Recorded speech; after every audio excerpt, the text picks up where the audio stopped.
The snow had been falling since noon, and by 9 it had become something else entirely. Not weather anymore.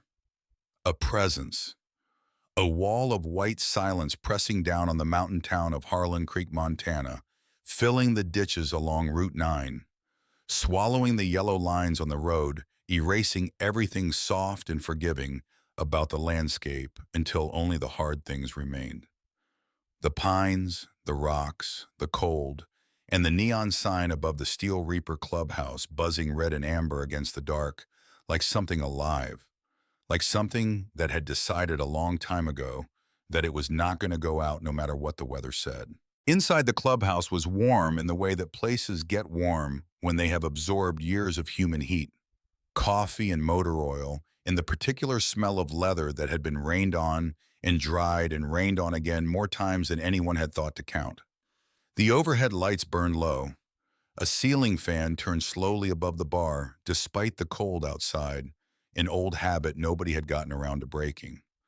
4 men sat at the far table with cards face down, not playing anymore, just sitting in the comfortable silence of people who had long ago stopped needing to fill quiet with noise. 2 others stood near the bar, not drinking, just standing the way men stand when they are thinking about something they would rather not be thinking about. Maddox Callahan sat alone at the end of the bar with a mug of black coffee going cold in front of him. He was 43 years old and he looked it. Not old, used, the way a good tool looks when it has been put to hard work for a long time and maintained but not spared. There was a scar that ran from his left jawline to just below his ear, thin and pale, against the weathered skin. The kind of scar that did not invite questions because the people who might ask had learned over time that the answer was not coming.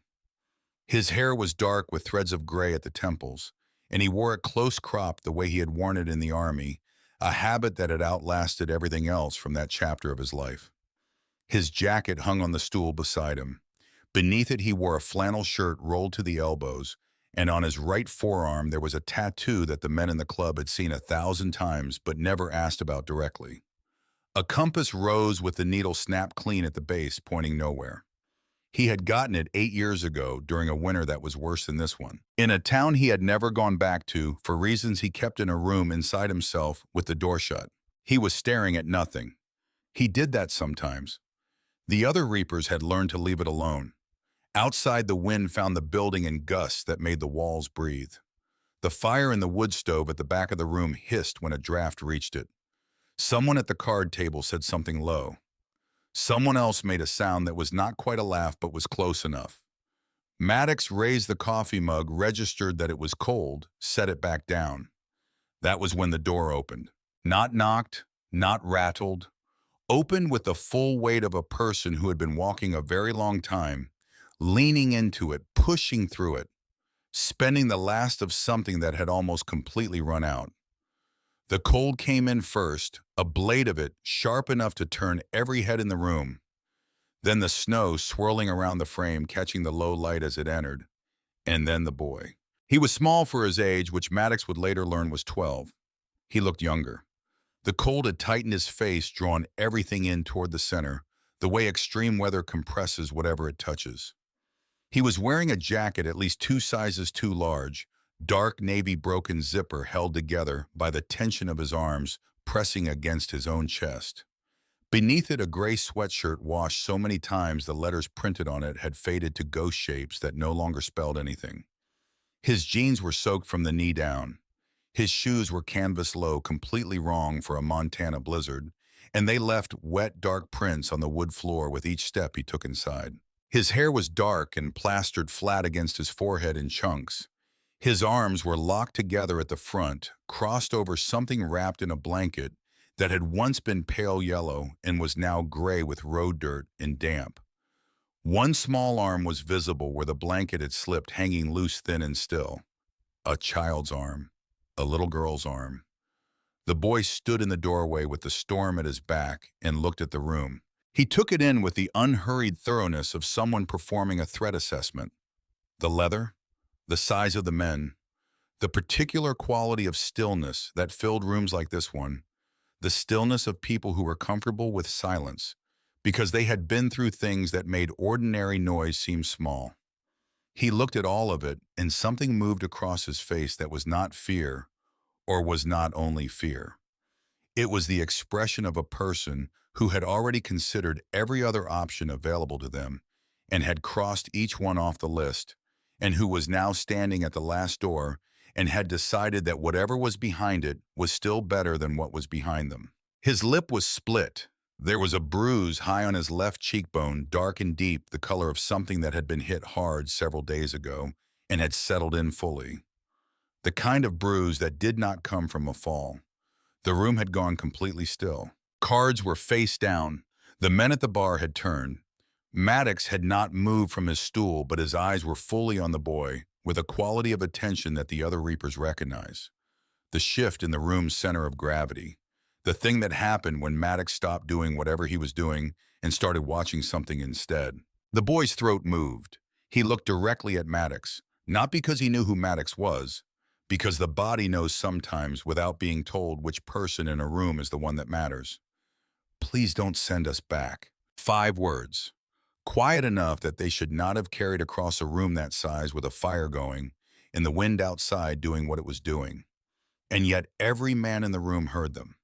Not with their ears, with something older and lower somewhere in the chest, somewhere that does not have a name, but responds to certain things, whether you want it to or not. The fire hissed. Nobody spoke. Maddox set his coffee mug down on the bar. He stood up from the stool with the deliberate, unhurried care of a man who understands that sudden movements can shatter fragile things. He was 6'2" and broad through the shoulders, and he knew exactly how he looked. Knew what a room full of men like him looked like to a child standing alone in the doorway with the storm behind them. He kept his hands visible. He kept his voice level. "You're not going anywhere right now," he said. "Come inside and close the door." The girl's name was Lily. She was 6 years old and she was running a fever. Doc Halsey determined this within 4 minutes of the children's arrival, 3 of which he spent simply getting close enough to make an assessment without causing the boy to step backward.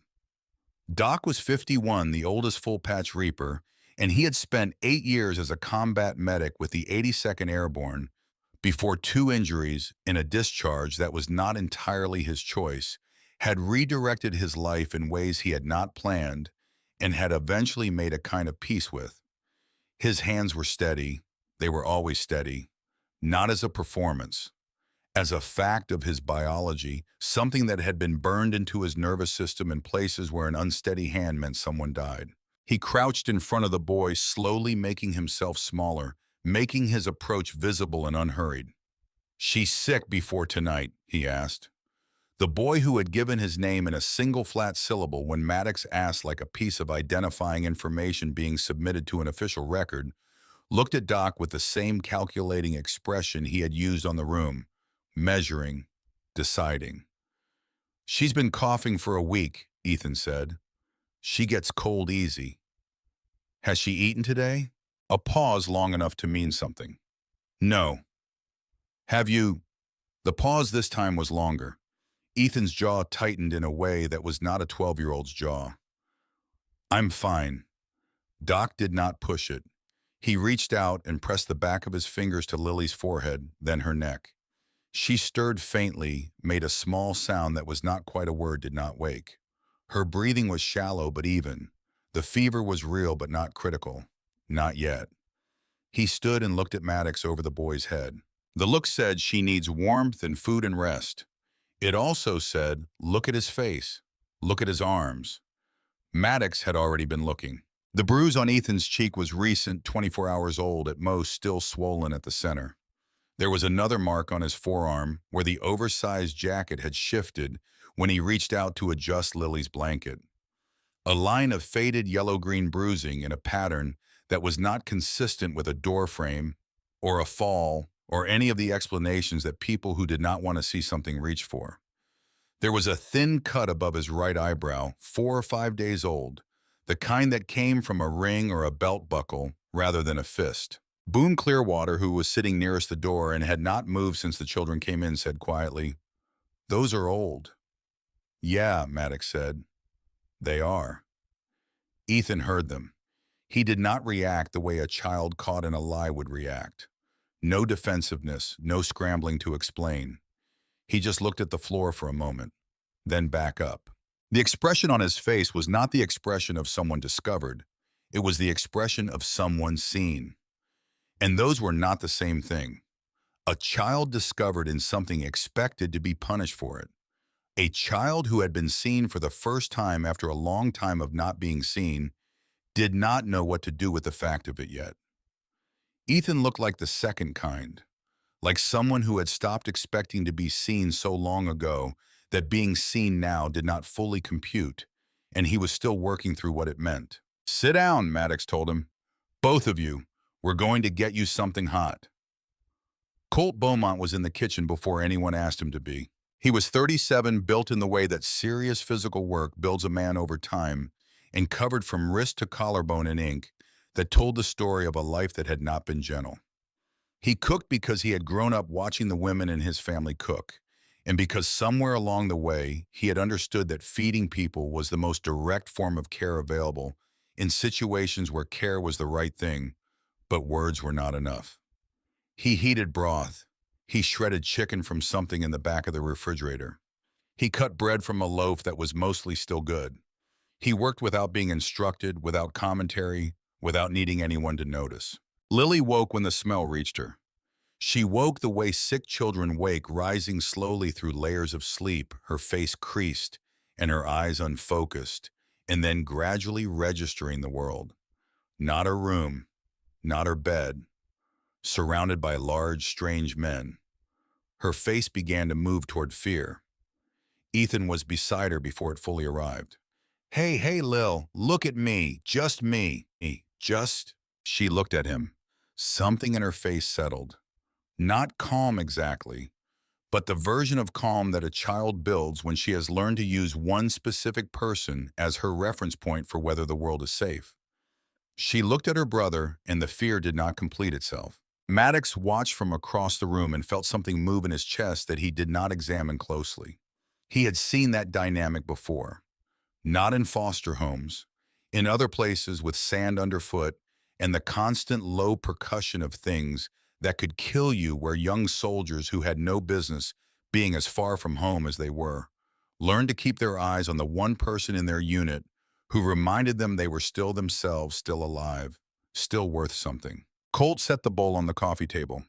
He stepped back and then, without anyone suggesting it, crouched down so that his eyes were at the same level as Lily's. Not strategy, just instinct. The instinct of a large man who had spent enough time around frightened things to know that size is the first problem to solve. "Hey," he said, "you like chicken soup?" Lily looked at him. She took in his size, the ink climbing his forearms, the scar above his lip. Then she looked at the bowl, then back at him. "With crackers," she said. Colt laughed. A real laugh startled out of him, and it changed his face completely. Opened it up, took years off it. He looked over at Reese Daly, the youngest reaper at 26, who was hovering near the kitchen doorway because he did not yet know what else to do with himself. "We got crackers." Reese disappeared and came back in 30 seconds with a sleeve of saltines. Lily ate half the bowl before she fell back asleep. Ethan ate the other half standing up, his back mostly turned to the room, eating quickly and without looking at the food the way a person eats when experience has taught them that meals can be interrupted or taken away, and the only safe approach is to finish before that happens. Nobody commented on it. Nobody looked away from what they were doing in a way that would make him feel watched. Maddox waited 20 minutes. Then he pulled a chair close to where Ethan was sitting and sat down facing him, elbows on his knees, in the position of a man with nowhere more important to be and nothing more pressing to do than be right here. "You don't have to tell me anything," Maddox said. Ethan looked at him. "But I need to know enough to help you. You understand the difference." A long pause. Outside, the storm had found a new gear. A sustained howl that was not a gust, but a constant, the kind of wind that had decided to stay for a while. The windows rattled in their frames. "They're going to come looking," Ethan said. "Who?" "The Whitmores." He said the name with no inflection, no coloring of any kind. A fact being stated. Our foster family. He said those two words the way you would say a word in a language you did not speak phonetically without meaning attached. When they wake up and we're not there, they'll call. DCS will send someone. How long before that? Ethan looked at the window, calculating. 7 hours, maybe 8. Maddox nodded slowly. Okay, what happens when they come? Something happened in Ethan's face. A tightening, a compression of features so small and so controlled that it was almost invisible, the involuntary brace of a body that had learned to prepare for impact. They take us back, he said. That's what always happens. They take us back and they say they're sorry, and they put us in a room and they wait for everyone to forget. He paused. And then it starts again. How long has it been starting again? The question sat between them.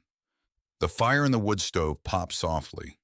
Lily's breathing was visible in the slight rise and fall of the blanket someone had tucked more securely around her while she slept.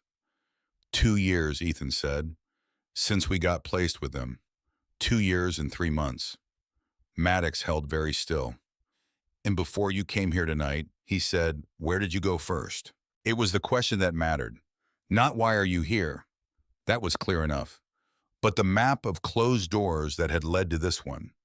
That was what Maddox needed to understand. Ethan looked at him for a long time. Then he started talking. 11 months ago, he had gone to a school counselor, a woman named Mrs. Aldridge, 5th grade. She had a poster in her office about safe adults. She had kind eyes. She had listened to everything he said, written things down, used the language he had learned from the internet. She had told him she was required to report it. He had waited 3 weeks for something to change. Nothing changed. He had gone back. Mrs. Aldridge had looked at him with an expression he had not had a word for at the time, but could name now. It was the expression of someone who had done the thing they were supposed to do and found a wall behind it and had quietly decided to stop pushing. She told him the social worker had investigated and found no concerns. He did not go back a third time. 8 months ago, the woman across the street, a neighbor named Mrs. Petrosky, who kept a dog that barked at everything, had seen Lily on the porch in January without a coat.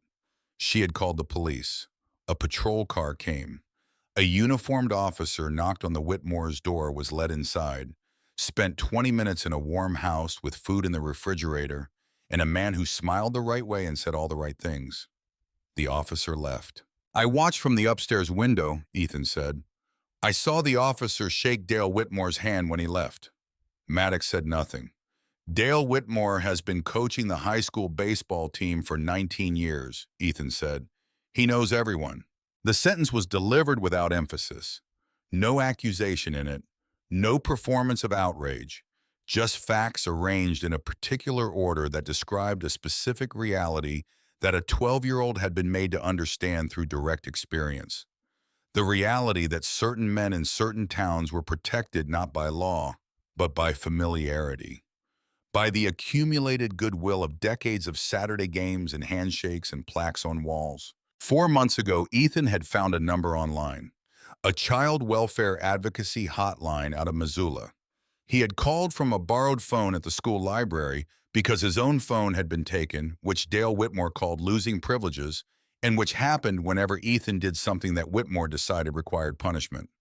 He spoke to a woman who listened for 40 minutes and told him she was filing a formal complaint with the state oversight office and that he had done exactly the right thing and that she would follow up.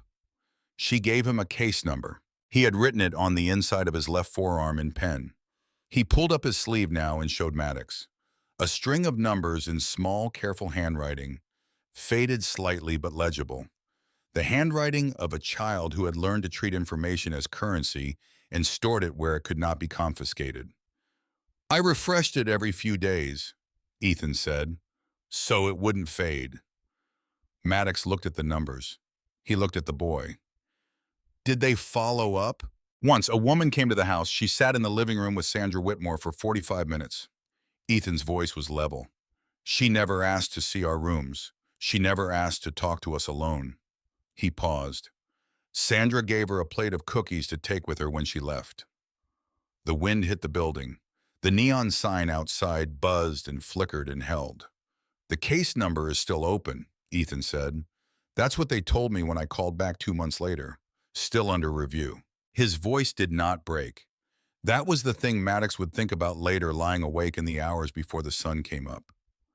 Through all of it, through the map of every closed door, every adult who had looked at this boy and made the decision to look somewhere else, instead the voice did not break. It had learned not to. It had been trained by experience into a shape that did not crack under weight because cracking had costs that this child could not afford. Doc came and sat beside Maddox after Ethan fell asleep. He went finally and voluntarily, his body overriding his mind, the way bodies do when the debt is large enough. He tipped sideways on the couch with his arm around his sister, his face going slack, all the careful management released at once. He looked in sleep exactly his age. A 12-year-old boy. The bruise on his cheek was dark against his skin. "Bruising pattern on both arms," Doc said quietly. "Some of it is 3, maybe 4 weeks old. The cheek is recent. The cut above the eye is middle-aged, 4 to 5 days." He was looking at the children. His voice had its usual quality, the level steadiness that never changed regardless of what he was describing. "There are older marks on Lily's back, faded. I don't think she remembers them." Maddox said nothing for a moment. "How long do you think they've been in the system?" "Long enough for the boy to have a script," Doc said. "He knew exactly what to say and in what order. He knows the language that gets written down. He knows what gets ignored. He knows the case number. He knows the name of the oversight office." A pause. "He has been trying to get someone to listen for close to a year, and nobody did." Nobody did. Maddox got up and walked to the window and looked out at the parking lot. The bikes were covered in snow-white shapes in the dark. Route 9 was invisible. The world beyond the fence line was white and black in the buzzing red of the sign. Boone Clearwater appeared beside him. Boone, who was 6'4" and had spent 14 years as a Navy corpsman and who carried a kind of silence that was not emptiness but compression. Everything pressed in close and held. He looked out the window alongside Maddox without speaking. "What do you want to do?" he said finally. It was not a simple question. It was not asking about tonight. The children were safe for tonight. That part was settled. The question was about the morning, when the system that had failed them would arrive with paperwork and authority in the full institutional weight of procedure and would demand them back. Maddox looked at the parking lot, the bikes disappearing under the accumulation, the empty road beyond the fence line. "I want to know who else they've done this to," he said. Reese Daly found it first. He was at the kitchen table with his phone running, searches through the county records database, the kind of public-facing portal that yielded results if you knew how to look and took longer if you did not. He had been at it for 40 minutes, moving methodically through layers of public information when he found the number. Dale Whitmore had been a licensed foster care provider through Clearwater County for 11 years. In 11 years, he had housed 23 children. Reese stared at the number for a long moment. Then he started cross-referencing. Placement dates, age ranges, duration of stays, most of them short, 3 to 8 months, a few longer. He pulled the DCS inspection records theoretically public, but practically buried under layers of bureaucratic filing structure. Quarterly visits, all marked compliant, all signed off by the same 2 caseworkers, rotating in alternation over the past 6 years. Same 2 caseworkers, every time. 6 years. He found one more thing before he brought it to Maddox. The thing that made him sit back from the screen and stay very still for a moment. He brought it to Maddox at 2 in the morning. Maddox read the printout. A county board meeting agenda from 3 years prior. A community recognition ceremony. Dale Whitmore named a pillar of the foster care community given a plaque. The man who signed the recognition, the county director of Child Protective Services. Same names on 4 of the inspection reports, Reese said quietly. Maddox folded the paper in half. He looked at the sleeping children. He looked at the door. He called Aldrich Finch at 2:15. Aldrich was not a lawyer in the comfortable sense of the word. He was a man who had passed the bar in his second attempt, spent 6 years in public defense, and had developed over time a deep and specific dislike for courtrooms, paired with an equally deep understanding of how power moved through legal systems. He had eventually migrated to civil rights and child welfare cases, the ones nobody else wanted because the fees were thin and the enemies were institutional. He was 55, lived alone outside Harlan Creek, with a filing system that made sense only to him, and he had known Maddox Callahan for 9 years. They did not always agree. They agreed on enough, Maddox explained in 4 sentences. Aldrich was quiet for a moment. DCS will be there as early as 7, he said. The legal pathway to blocking an emergency placement order in the short term is narrow. I need to see the boy. I need his testimony. A pause. And I need whatever documentation exists. Case numbers. Complaint records. I have a case number. That's something. The sound of paper moving. I'm going to make some calls. There's a judge in the district who isn't stupid and who owes me a professional courtesy. It's not a guarantee, but it buys time. A pause. Maddox, this isn't a simple thing you're stepping into. If these people are connected the way you're describing. I know what it is. You know what it costs, too. Maddox looked through the window at the parking lot. Ethan and Lily were asleep behind him. Two small shapes under blankets, the boy's face finally slack. Finally just 12 years old, the bruise on his cheek dark in the low light. Make the calls, Maddox said. At 3:30, the clubhouse had gone quiet, in the particular way of places where people are awake but not talking. Each one turned inward, working through his own version of what the morning was going to require. Doc had come back out and was in the chair nearest the couch, monitoring Lily's fever at intervals, his presence steady and unobtrusive. Colt had coffee on. Boone stood near the front window and watched Route 9, which was still invisible under the snow. Reese was back at the kitchen table still searching, moving from county records to local news archives to the state DCS public complaint portal, building a picture one data point at a time. Maddox sat at the bar with a legal pad and wrote down what they had. Names, dates, case numbers, the two caseworker names from the inspection reports, the county director who had handed out the plaque. He drew lines between them and looked at the lines and thought about what they connected and what they implied. At 4:47, a car came down Route 9 and slowed at the lot entrance. Boone said quietly, "Black sedan, county plates, not police." Maddox crossed to the window. The car had parked at the far edge of the lot near the road. Engine running, no one getting out, just sitting there with its lights off. How long, Maddox said. Pulled past once already, maybe 10 minutes ago. Maddox looked at the car. He looked at the dark reflection of the neon sign on its hood. He thought about what it meant that someone had known where to come and when. He thought about the placement order processed in 90 minutes. He thought about the caseworker who had been promoted. He went back to the bar and wrote one more line on the legal pad at the bottom. 23 children. 11 years. Who else knows? Aldrich Finch arrived at 6:12 earlier than expected, and the earliness said something before he spoke a word. He came through the door with his coat still buttoned and his briefcase under one arm, and the expression Maddox had seen on him twice before in 9 years. Both times before hearings that had not gone the way they should have. The judge will hear the petition, Aldrich said. 8:30, but I need you to understand something first. Maddox waited. I spoke to the duty supervisor at the DCS district office last night. Standard courtesy call notifying them of pending legal action before they moved on the placement. Aldrich set his briefcase on the bar and looked at Maddox steadily. The supervisor already knew about the children. She had been notified at 11:30 last night. The room was quiet. Colt had come in from the kitchen and was standing in the doorway.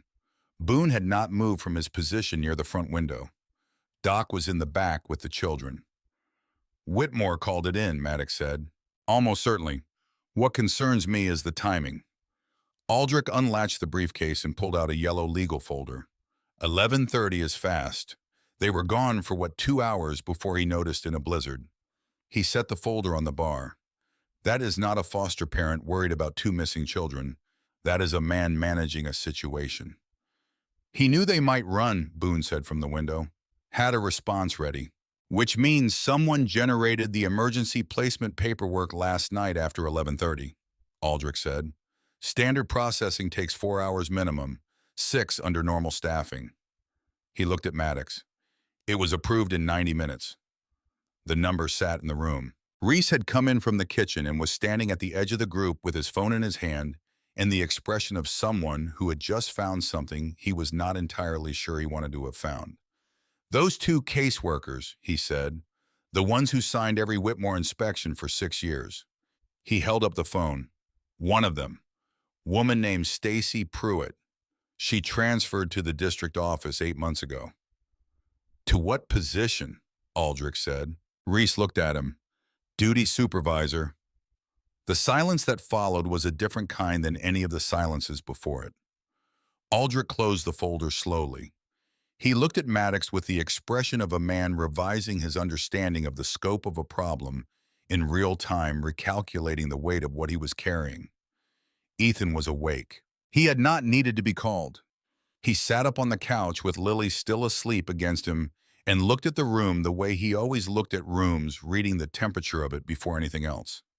He took in the extra person, the briefcase on the bar, the particular quality of tension that had gathered while he slept. His posture settled by perhaps 5% before he spoke. They know we're here, he said. Not a question. Maddox looked at the boy across the room and decided on the truth. Yeah, they know. Ethan's jaw did the tightening thing. He looked at the floor for a moment, then back up. How long do we have? Couple of hours, maybe. There's a lawyer working on it. Lawyers don't work, Ethan said. Flat. Without bitterness, because bitterness would have implied that the failure of lawyers was a surprise.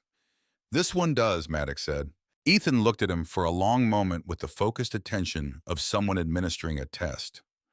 Measuring the distance between what this man said and what men like him actually did at distance, Ethan had learned through repetition to expect to be very large.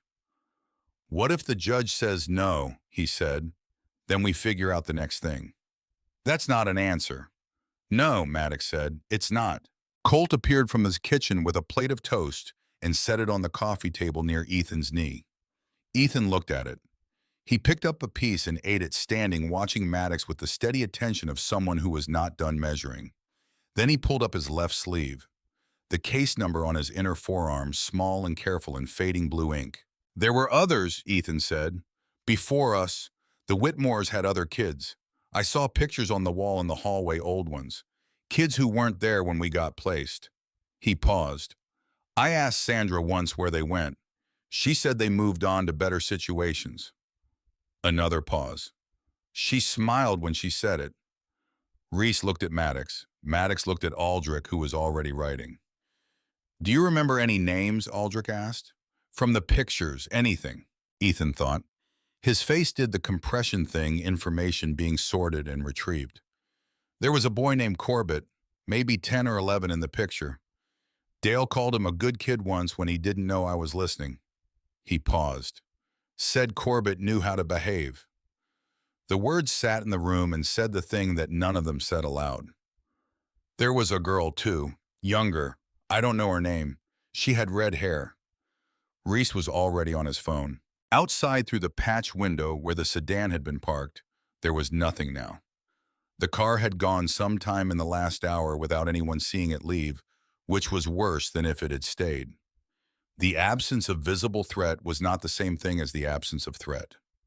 Maddox understood this in his bones. He looked at Ethan, who was still standing with the toast in his hand, still watching him with those eyes that held 12 years of age and something considerably older running beneath it.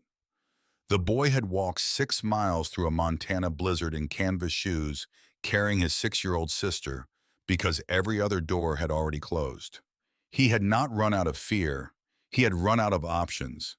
And this door, this impossible door belonging to these impossible men, was the one still lit. Maddox picked up his coffee, cold again.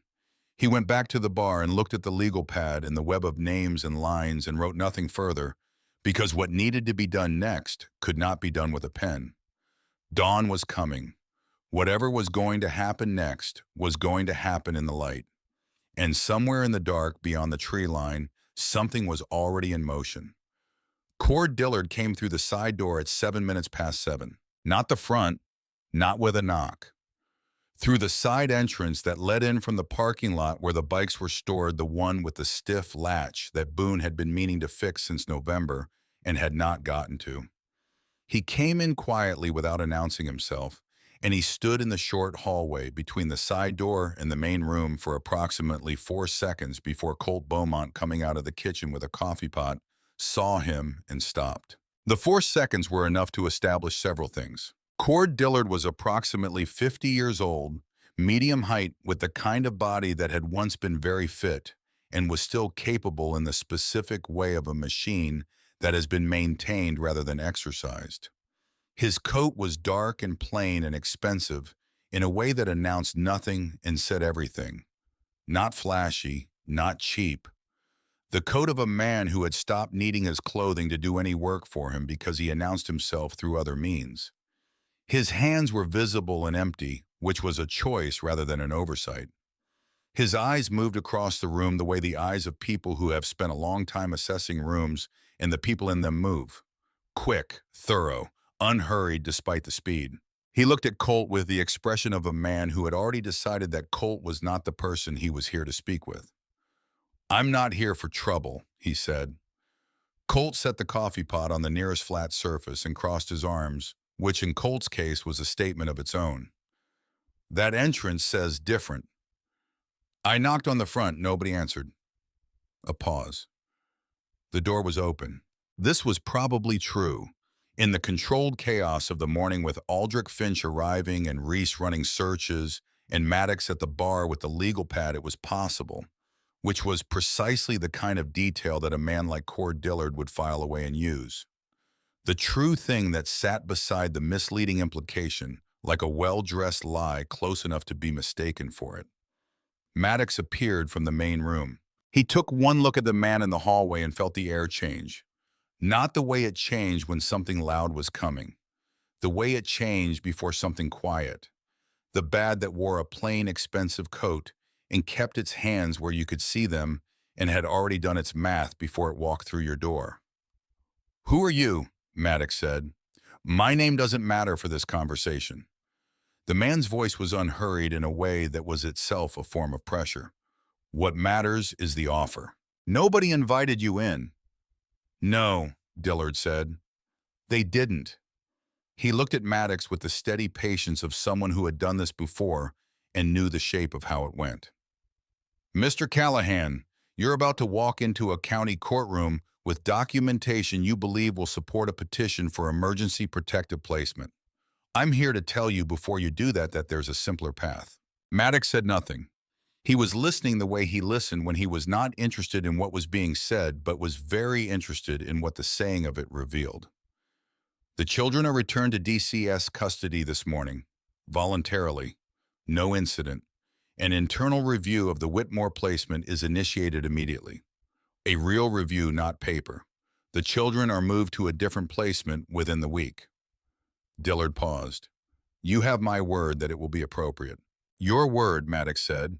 "My word and the word of people with the capacity to ensure it." The hallway was narrow. Boone had appeared behind Maddox without sound, the way large men with combat backgrounds sometimes moved when they chose to. Doc was somewhere behind him. The geometry of the space had shifted without anyone making an obvious move. "And if I walk into that courtroom," Maddox said. "Then this becomes complicated," Dillard said. "For everyone." He let the pause do the work it was built to do. Your club's licensing, your members' records, the kind of attention that arrives when organizations with certain histories insert themselves into child welfare matters. Another pause. "You have good people here, Mr. Callahan.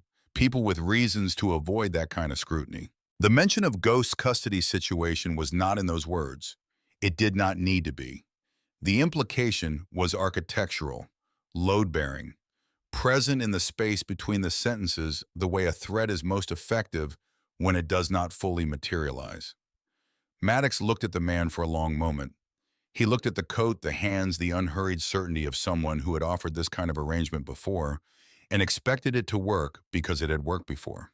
"Get out of my building," he said. Dillard looked at him for one beat longer. Then he nodded once, the nod of a man recording a data point rather than conceding one, and he turned and went back through the side door, and the latch clicked behind him. Boone looked at Maddox. "That's not a county official." "No," Maddox said. "He's not." Ghost had heard it from his position at the bar. He had heard most of it.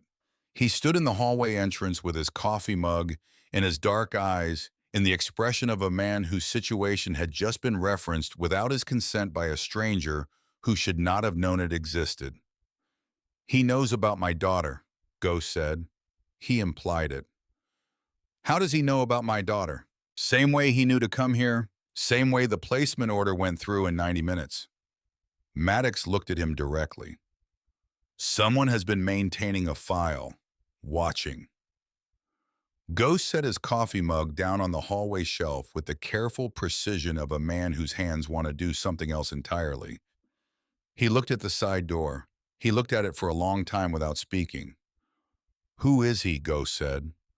"I don't know yet," Maddox said, "but I'm going to find out." Reese found the shape of Cord Dillard at 9 in the morning, moving through 3 layers of publicly accessible records before the picture emerged clearly enough to read. On paper, Dillard was a private consultant.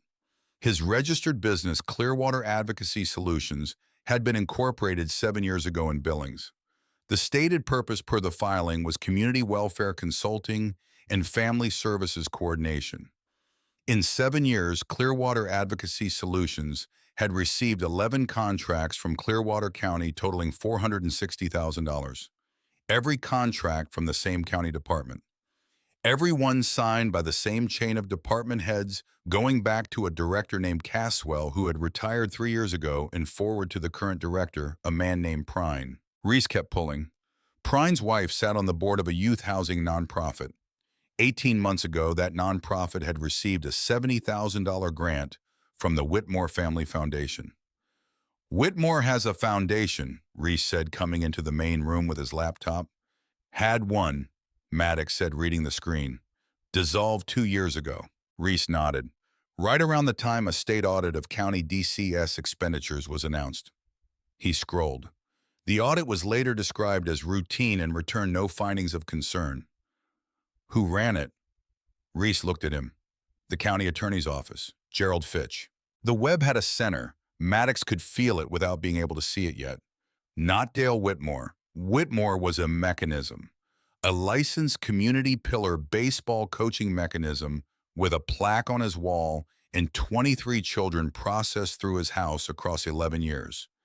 And above him, something that had maintained the machinery that kept the mechanism running. Something that had ensured the inspection stayed clean and the complaints stayed buried and the money kept moving. But before Maddox could follow that line further, Reese found the thing that changed the shape of everything. He had been searching Dillard's business history when he found the prior registration. Before Clearwater Advocacy Solutions 7 years ago, Dillard had dissolved another company. It had operated for 4 years across 3 counties in Montana and Wyoming. Its name was Sentinel Youth Placement Services, a private placement coordination service, a broker between foster families and county DCS offices. Voluntarily dissolved after a state inquiry in Wyoming that returned no findings. The inquiry had been led by a state assistant attorney general. His name was David Marsh. David Marsh was currently a federal district court judge in Billings. He held jurisdiction over every federal-level case arising from county DCS misconduct in this district. Maddox stood very still when Reese showed him the screen. He read the filing dates. He read the inquiry dates. He read the current judicial appointment. "The man who investigated Sentinel," Maddox said, "and found nothing, now sits on the federal bench that would hear any case that goes above the county level." "Yeah," Reese said. "That's not proximity," Boone said from the doorway. "That's architecture." Ghost appeared beside Maddox and read the screen. He read it twice. His face did the thing it did when processing something that required his geometry to accommodate a new and unwelcome truth. He looked at Maddox. "This doesn't stay in Moley's courtroom," he said. "Not if it goes where it should go," Maddox said. And if the people who built this know it doesn't stay in Moley's courtroom, they'll move to make sure it never gets there. I know. Ghost looked at the screen one more time. Then he walked back to the bar without saying anything else. But he stayed. Doc pulled Maddox aside near the back hallway at 10 in the morning. He had been in the back room with the children and had come out with the particular quality of movement that meant he had something to say that required saying away from other ears. I reached someone, Doc said, through the Veterans Outreach Network, former placement kid. His name is Corbett Hale. He's 20 years old, currently living in Billings working maintenance at a hotel. Maddox waited. He was placed with the Whitmores at age 9, removed at age 11. He's been trying to talk to someone with standing for 2 years. He has a case file with a state victim advocacy office that has been marked pending review for 14 months. Doc paused, the steadiness fully engaged now the way it got when he was containing something that required active containment. Maddox, what he told the advocacy office, the reason the file is pending review, it's not just physical abuse. Maddox held very still. Tell me. Doc told him. It took 3 minutes. During those 3 minutes, Maddox did not move, and his expression did not change in any way visible from across the room. But something happened behind his eyes that the men who knew him would have recognized immediately.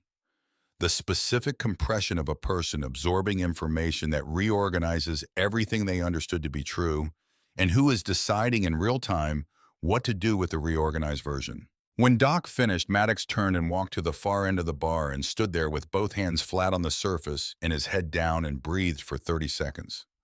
Nobody approached him, because this had never been about paperwork. The inspections and the overrides and the contracts and the dissolved foundation. Those were the cover, the visible surface of something that went much deeper and much darker. The darkness was not administrative. It was not the grinding corruption of people protecting careers and golf handicaps and plaques.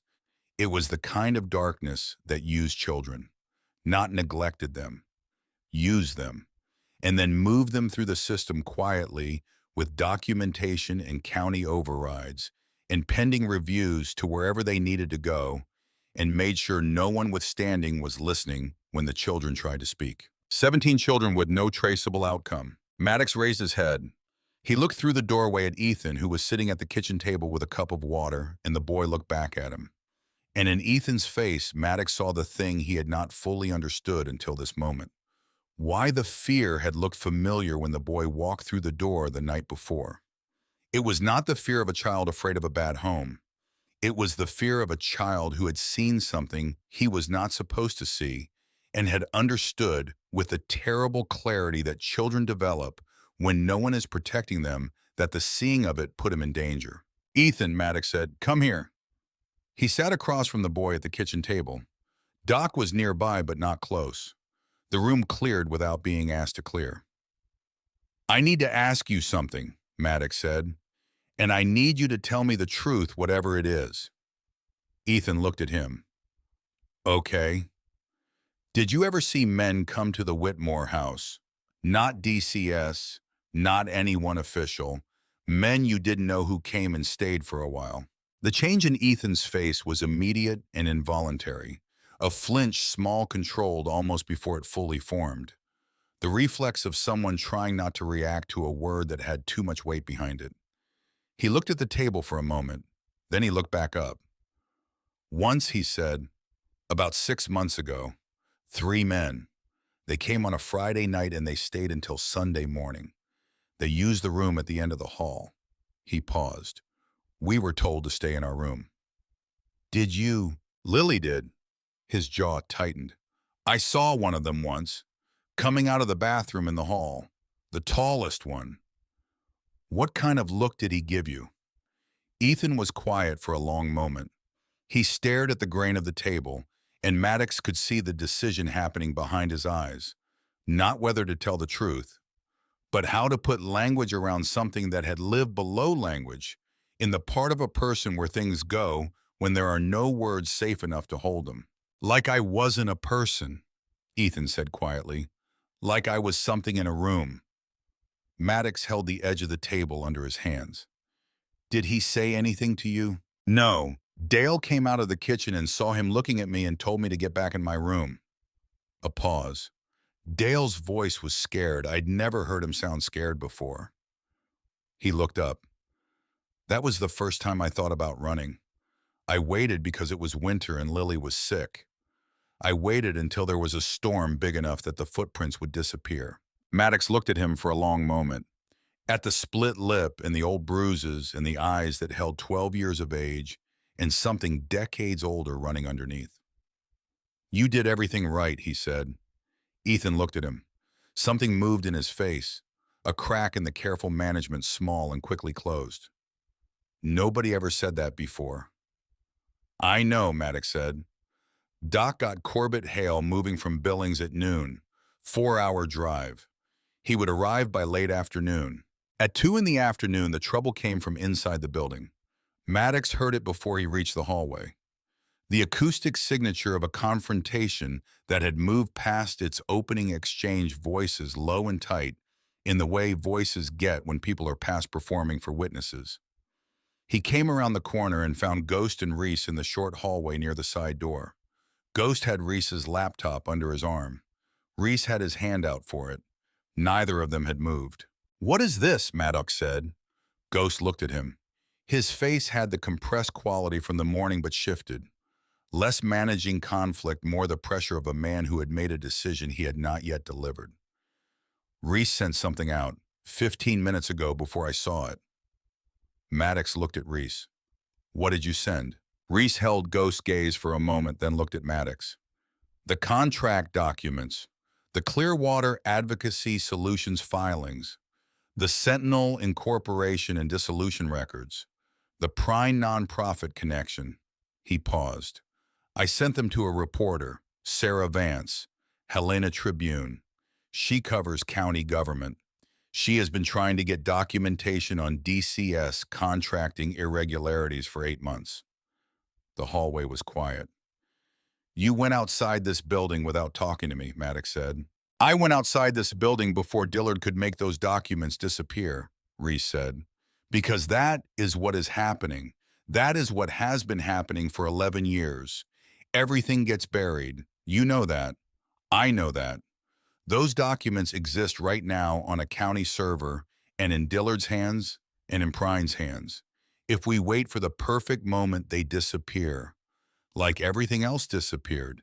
Like Corbett Hale disappeared. Like 17 kids disappeared. Or you just handed them leverage, Ghost said. His voice was level, not hostile, something colder than hostile. The precise geometry of a man identifying a structural problem. Now they know what we have. They know exactly what we sent. And if they have reach into a Helena newsroom, they don't have reach into Sarah Vance. Reese looked at Ghost directly. I know her work. 8 months of bylines on DCS contracting without a payoff. You don't work a story for 8 months without a payoff unless you're doing it because you believe in it. Or you haven't found the right price yet, Ghost said. And you don't know which. Reese went quiet, not conceding, grinding against the possibility that Ghost was right the way a person grinds against a truth they cannot disprove. Maddox took the laptop from under Ghost's arm. He looked at the sent folder still open on the screen. The email to Sarah Vance, timestamp 204, 4 attachments, 47 pages total. He could not unsend it. He handed the laptop back to Reese. Next time you go outside this building, Maddox said, you tell me first. You find the time. These people know how to dismantle organizations, Reese. You know what we just gave them if Vance has been turned. Evidence that the Steel Reapers are actively investigating county officials. That is not a lawsuit. That becomes something else. I know what it is, Reese said. He was holding the laptop against his chest now, and his jaw was set, and the thing in his face was not defiance, but its more complicated cousin. The expression of someone who believes they did the right thing and is absorbing the weight of what right things sometimes cost. But those kids didn't have time for the perfect moment. They never had time. That's the whole point. The hallway was silent. Ghost had stepped back slightly. The anger in his body had changed frequency, not resolved, shifted. He looked at the side door. He looked at the laptop. He looked at Reese. "She'll call back," Reese said. "Within the hour. If she doesn't, I was wrong." Maddox looked at him. He looked at the side door. He looked at the legal pad on the bar with its web of names and lines. "If she doesn't call back," Maddox said, "we have a bigger problem than the one we have right now." He walked back toward the main room. Sarah Vance called back at 2:51. Reese took it in the kitchen on speaker with Maddox beside him and Ghost standing in the doorway with his arms crossed and his coffee untouched. Her voice was quick and controlled in the way of a journalist who has been sitting on a story for a long time and has just been handed the piece that makes it printable. "The Clearwater Advocacy Solutions contracts. I've had Prine's name for 4 months. I couldn't connect the DCS expenditures to anything traceable without the foundation link." A pause. "It's traceable now." "Yes," Reese said. "Who are you?" "Someone with standing and 2 children who need the next 24 hours to matter." A longer pause. "I need to verify these documents independently. That takes time." "How much?" Maddox said from across the table. "A beat." "Who's that?" "The person who decides whether you get a second set of documents or not." "How much time do you need?" 12 hours, maybe 10 if I push." "You have 8, Maddox said. "We're filing supplemental testimony with the court by tomorrow morning. You can either be ready to run a story when that happens, or you can spend your 12 hours verifying and miss the window." Silence on the line. The calculating silence of a journalist running a risk assessment. "I need a source on record," she said finally. "Not for print, for verification. Someone who can confirm the Whitmore placements." "You'll have one," Maddox said, "by 6 tonight. And the children? You won't have their names. What you'll have is documentation of an 11-year pattern and a former placement who is willing to speak on record." He paused. "His name is Corbett Hale. He's 20 years old. He's been waiting for someone to ask him for 2 years." Another silence. Softer this time. 8 hours, she said. "I'll be ready." The call ended. Ghost looked at the window. His arms were still crossed. The coffee on the table beside him had gone completely cold. "You were right about the timing," he said to Reese without turning. Reese looked at him. "I still think you should have said something first." Ghost paused. "But you were right about the timing." Reese nodded once. The small nod of a younger man receiving hard acknowledgement from an older one, the kind that doesn't quite fit in the chest, but matters more than it should. Corbett Hale arrived at 4:40 in the afternoon in a 10-year-old Civic with a cracked taillight and a St. Christopher medal hanging from the mirror, the only thing he had kept from a placement after the Whitmores given to him by a woman named Sister Agnes, who had told him that some people were worth fighting for. He was 20 years old, and he was small in the way that people who did not get enough food during formative years are sometimes small, not slight, compressed. The growth trajectory quietly interrupted by circumstances that had nothing to do with genetics. He had a scar above his right ear faded to a silver line, and he walked through the front door of the Steel Reaper Clubhouse with his hands loose at his sides and his chin level, and the expression of someone who had rehearsed this moment many times in a hotel room in Billings and was now doing it for real and was not going to let the realness of it change anything about how he intended to conduct himself. He stopped when he saw Ethan. The two of them looked at each other across the room, the 20-year-old and the 12-year-old. Something passed between them that had no name in the available vocabulary. Not recognition. They had never met. Something more like the moment when a mirror shows you a version of yourself from a different angle, at a different age, and you understand with sudden clarity that the image is accurate. The before and the still in it, standing 10 feet apart, reading each other. Ethan's jaw tightened. He looked at the scar above Corbett's ear. Corbett looked at the bruise on Ethan's cheek, at the split lip, at the way the boy was holding himself. Neither of them spoke. Doc put his hand briefly on Corbett's shoulder and guided him to the table where Aldrich Finch was waiting with a legal pad and a recording device in the specific quiet patience of a man who understood the weight of what he was about to be given. Maddox stayed near the back of the room and let it happen. Corbett talked for 40 minutes. He talked in the flat, careful, precisely ordered way of someone who has told the story in his own head so many times that the sequence has calcified into its most accurate form. All the approximations stripped out, only the verified facts remaining.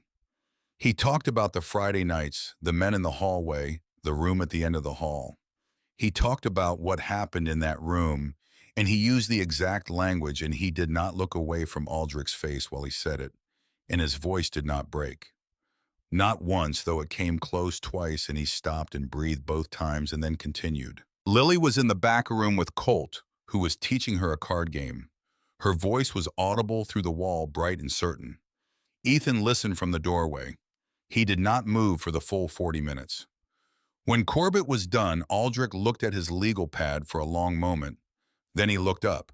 "Corbett," he said, "what you've just told me constitutes a pattern of criminal conduct that goes significantly beyond what a civil petition addresses. What I do tonight involves more than a court filing." "I know," Corbett said. "There will be attention, media, legal processes, possibly federal." Corbett looked at him with steady eyes shaped by the specific education of being failed repeatedly by the systems designed to protect you. "Mr. Finch," he said, "I've been trying to do something about this for 2 years. I don't have any hesitation left." He paused. "I just want someone to do something with what I have." Aldrich held his gaze for a moment. Then he wrote something on the legal pad and turned it toward Corbett. "I'm going to do something with it." Maddox's phone rang at 5:40. Unknown number different from Dillard's earlier call. A second prepaid, which meant resources and patience and operational awareness. Maddox picked up. "You spoke to Hale." Dillard's voice. The carefully maintained calm from the morning was gone. What was in its place was not anger, but something more controlled than anger, and therefore more dangerous. The voice of a man recalibrating around a new threat assessment. "You understand what that means?" "I understand what it means," Maddox said.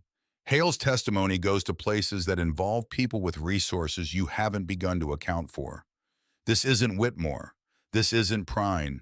This isn't county politics." A pause. "There are people who have been managing this situation for a very long time. They are not going to allow one motorcycle club in Harlan Creek to... We're not asking for permission." "I know you're not." The voice dropped. Not a threat, something more honest.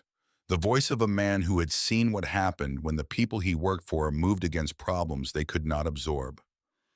"Mr. Callahan, I am telling you as directly as I can. There are individuals connected to this arrangement who do not manage situations through lawyers and county hearings. You have until midnight to withdraw voluntarily. After that, I cannot..." The front window of the clubhouse exploded inward. Not a bullet. A chunk of concrete the size of a closed fist that hit the glass at an angle and blew it inward in a cascade of fragments that scattered across the floor and caught the low light like a broken constellation. The cold came through the gap immediately, sharp and total. Everyone in the room was on their feet before the sound finished echoing.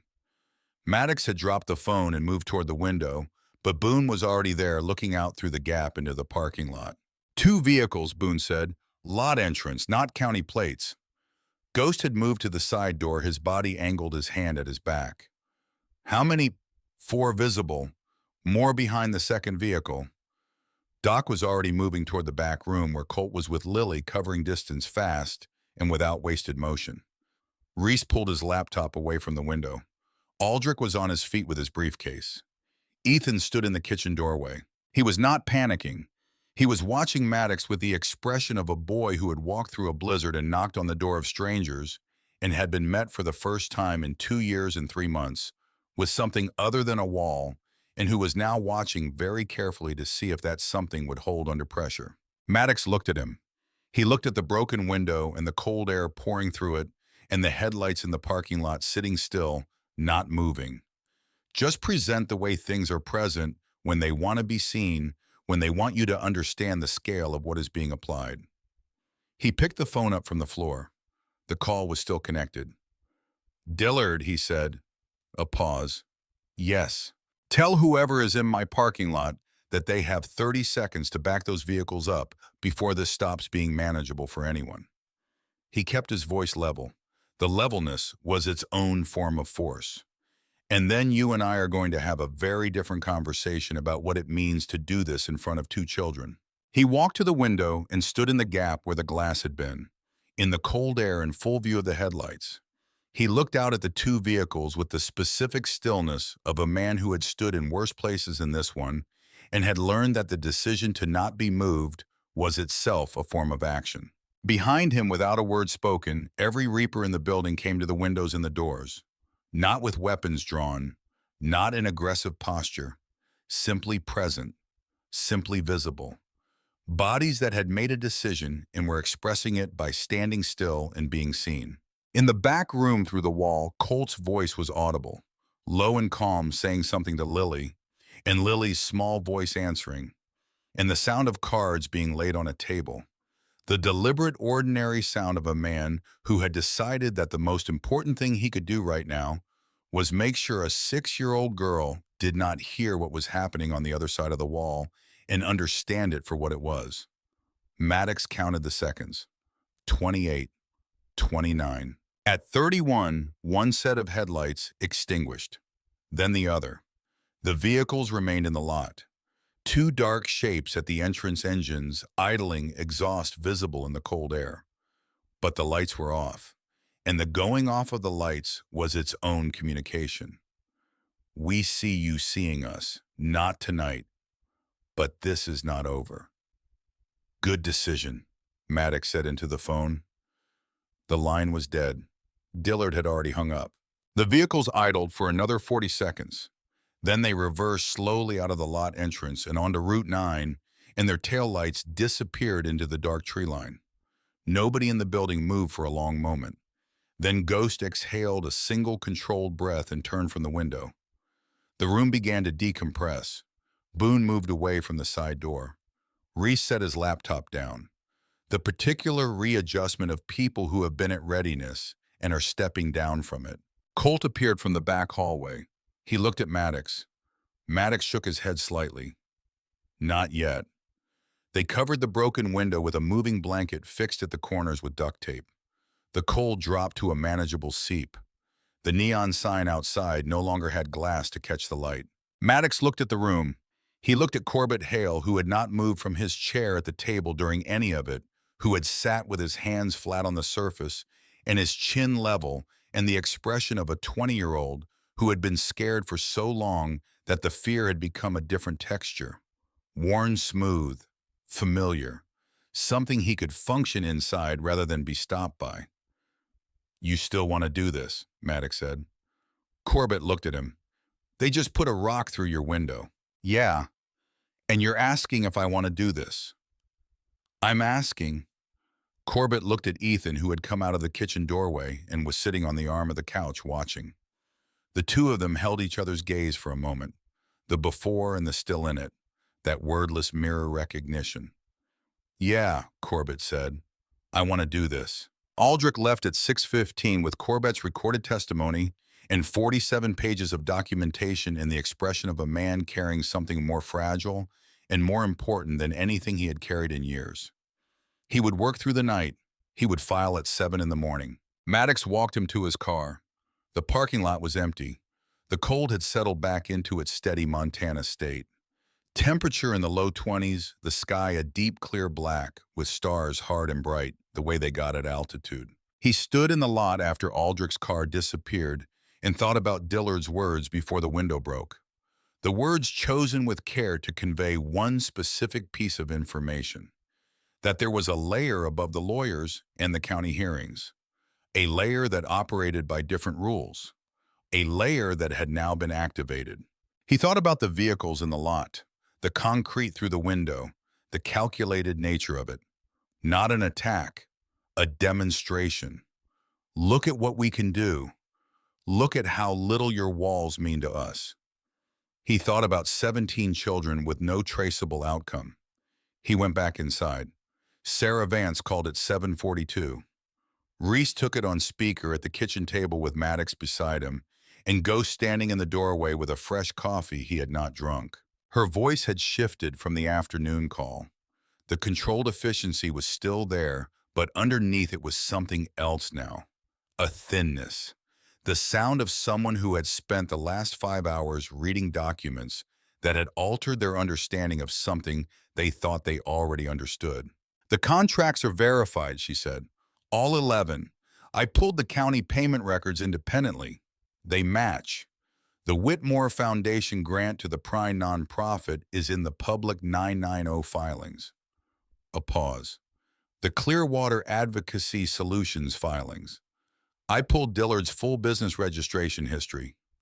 She paused, and this pause was not for effect. Before Clearwater Advocacy Solutions, he had another company, dissolved 8 years ago. Sentinel Youth Placement Services, Maddox said. A brief silence. You already know. We found it this morning. Then you know about David Marsh. Tell me what you have on him. He ran the inquiry. That's public record. Whether the inquiry was compromised, whether he was working with Sentinel rather than investigating it, I don't have that confirmed. I have a timeline and a proximity. Another pause, heavier. But I also have a source, a former Wyoming DCS employee who worked during the Sentinel years and filed an internal complaint that was dismissed.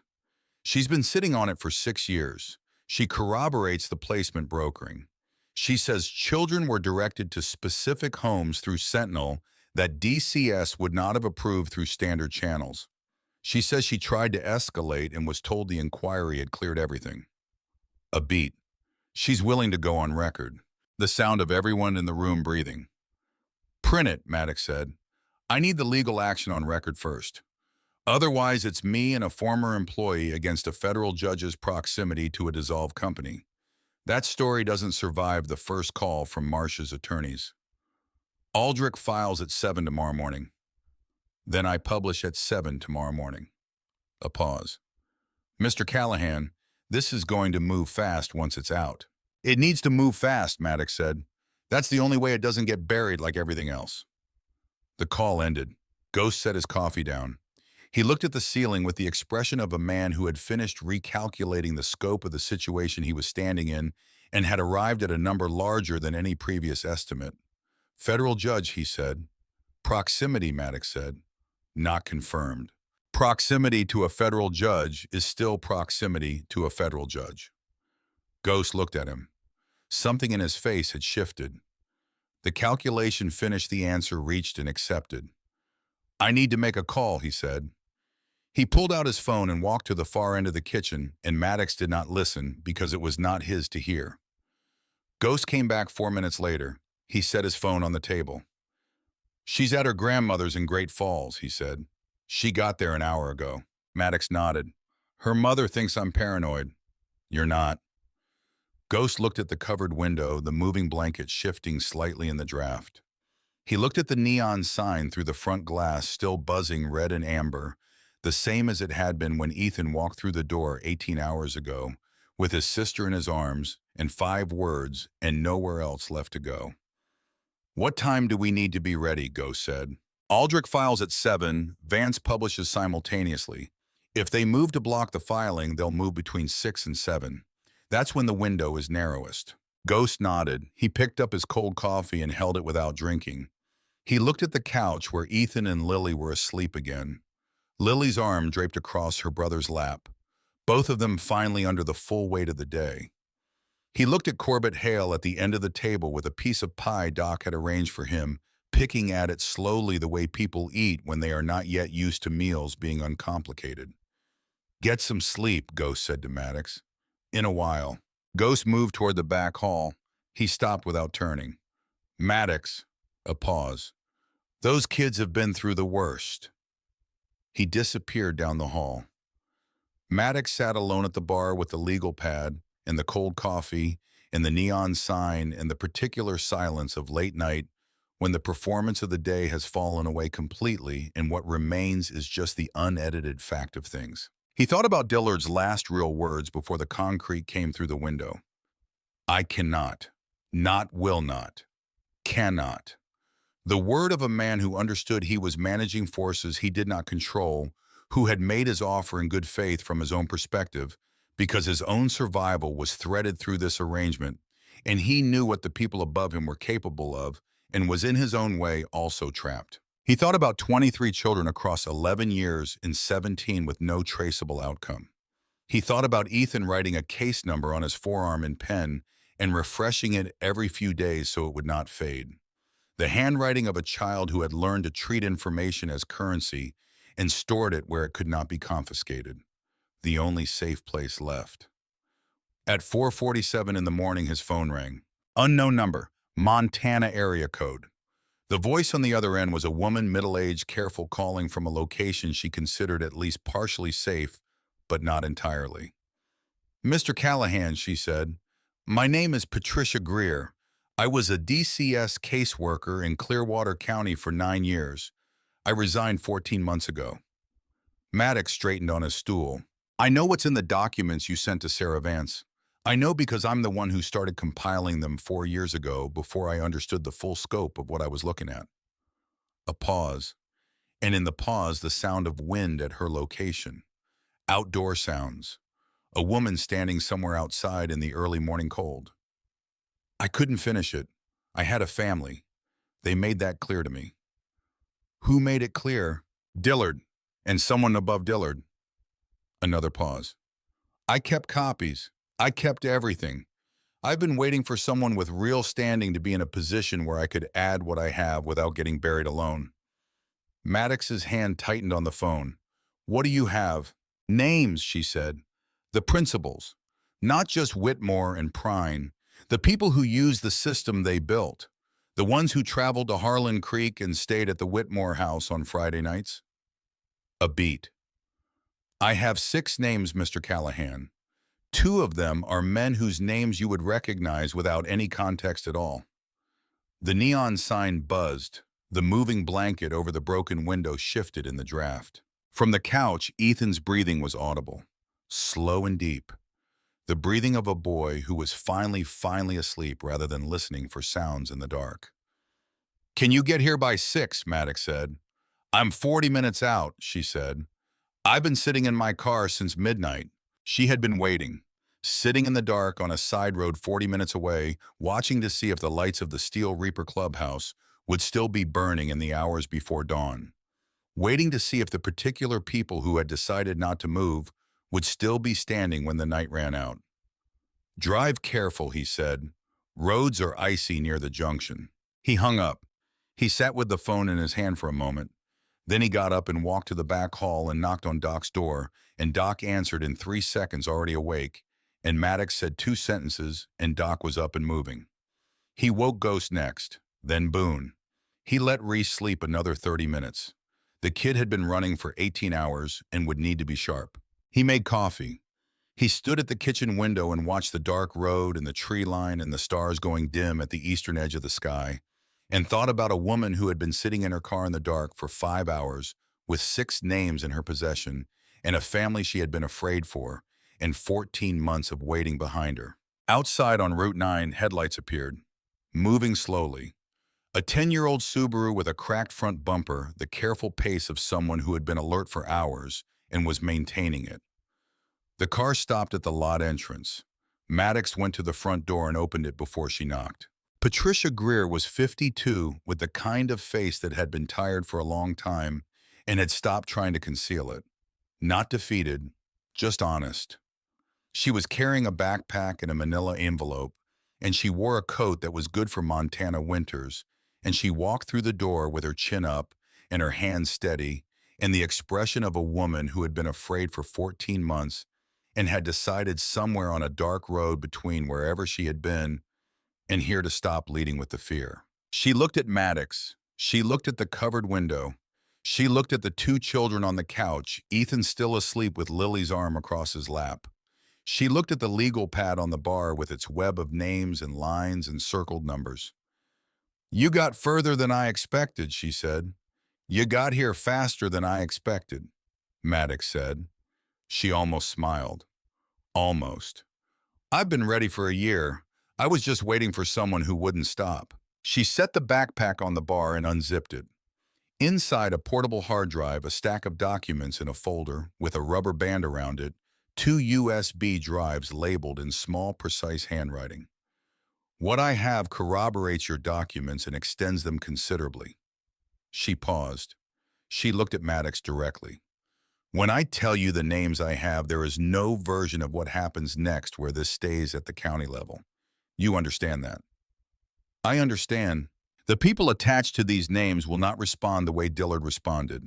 They will not send vehicles to park in your lot. She held his gaze. They will move harder and faster, through channels that may not be stoppable in time. The building was quiet behind her. The coffee was on. The reapers who were awake were present in the room. Ghost at the bar, Boone near the door, Doc in the kitchen doorway. Their presence visible in Patricia Greer's peripheral vision, the wall of them scarred and complicated, and none of them uncomplicated by what they had lived through, and none of them moving. Maddox looked at her. "Tell me the names," he said. She opened the folder. She took out a single sheet of paper, not the documentation, just a list. 6 lines in the same small, precise handwriting as the USB labels. She set it on the bar in front of him. He read the first 2 names. He understood immediately what she had meant. He set the paper down. He looked at the covered window. He looked at Ethan's sleeping face, at the boy's hand still holding his sister's. Even in sleep, the automatic constant gesture of a child who had been someone's only constant for 2 years and 3 months and had not yet learned to stop. Reese appeared in the kitchen doorway, blinking, drawn by the sound of voices. He looked at Patricia Greer. He looked at Maddox's face. "What happened?" he said. Maddox looked up from the list. Outside on Route 9, a vehicle was slowing. Not turning into the lot. Not yet. Just slowing the way vehicles slow when they are looking for a specific address in the dark and have found it. The engine sound was wrong for a sedan. Too heavy, too deliberate. Boone had heard it too. He was already at the window. "2 trucks," he said. "Different from last night. These aren't county." Ghost was on his feet. Maddox looked at the list. He looked at the clock above the bar. 5:22 in the morning. Aldrich Finch would begin filing in 68 minutes. The window between now and then was the only window that mattered to whoever was in those trucks. And they had come for it in the dark, in the cold, with the particular patience of people who understood that the hour before dawn was when things were most vulnerable and least offended. The trucks on Route 9 did not turn into the lot. They slowed. They held their speed. The particular deceleration of vehicles that are not stopping but are marking a location, reading it, confirming what they came to confirm. Then they continued north. Their taillights went around the curve in the road and were swallowed by the dark tree line. Boone watched the window for a full minute. Nobody moved. "Scouting," Ghost said. "Yeah," Maddox said. "They'll come back." He looked at the clock. He looked at Patricia Greer, who was standing at the bar with her backpack and her 14 months of waiting and her 6 names watching him with the expression of a woman who had made her decision on a dark road and was not reconsidering it now. "Reese," he said, "get Aldrich on the phone right now. Tell him we have additional documentation.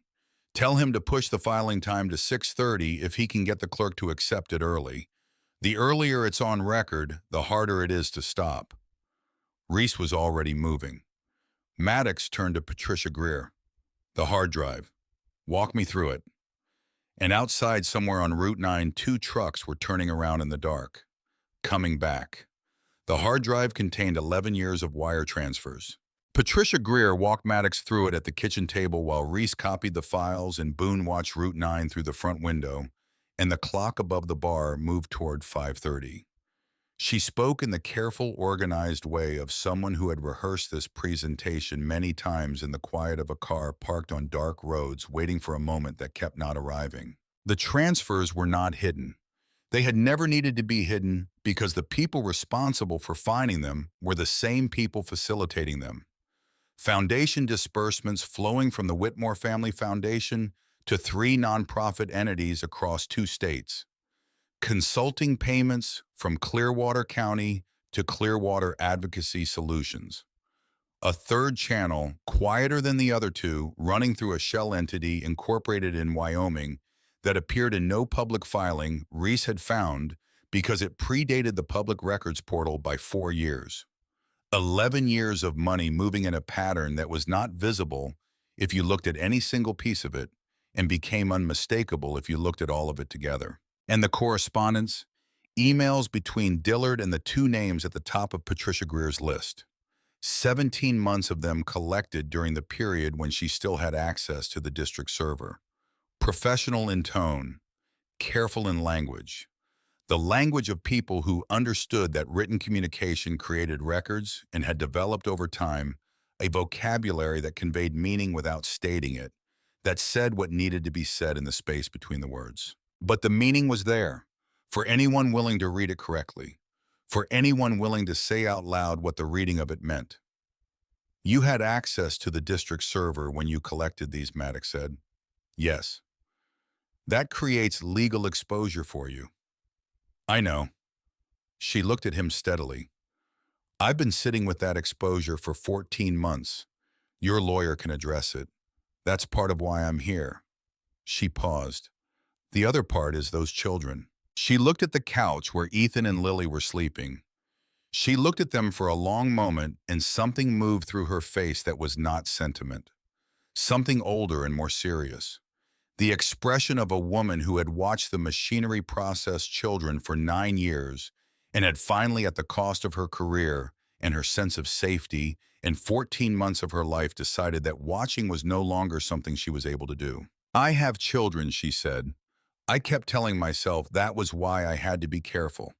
And then I realized I was using my children as the reason to let other people's children. She stopped. She looked at the bar. I stopped being able to do that. Maddox looked at her for a moment. Then he said, You drove 40 minutes in the dark. You're here. That's what matters now. She nodded once, precise and contained. Aldrich Finch answered on the second ring. Maddox handed the phone to Patricia Greer and listened to her side of the conversation while Reese worked through the file transfer, and Colt, awake now and operating on instinct, put fresh coffee on and brought mugs to people who had not asked for them. Patricia spoke to Aldrich for 11 minutes. When she handed the phone back, Aldrich's voice had a different density than before. The correspondence, Aldrich said. If it holds up, if it is what she's describing, this does not stay in Moley's courtroom. This goes federal, eventually. Today it stays in Moley's courtroom, Maddox said. The name's Maddox. One of them is a sitting state senator. I know who they are. A silence. The filing I submit this morning is going to trigger a response that goes well beyond Dillard and 2 trucks on Route 9. I know that too. Are you ready for that? Maddox looked at the room. Every Reaper present.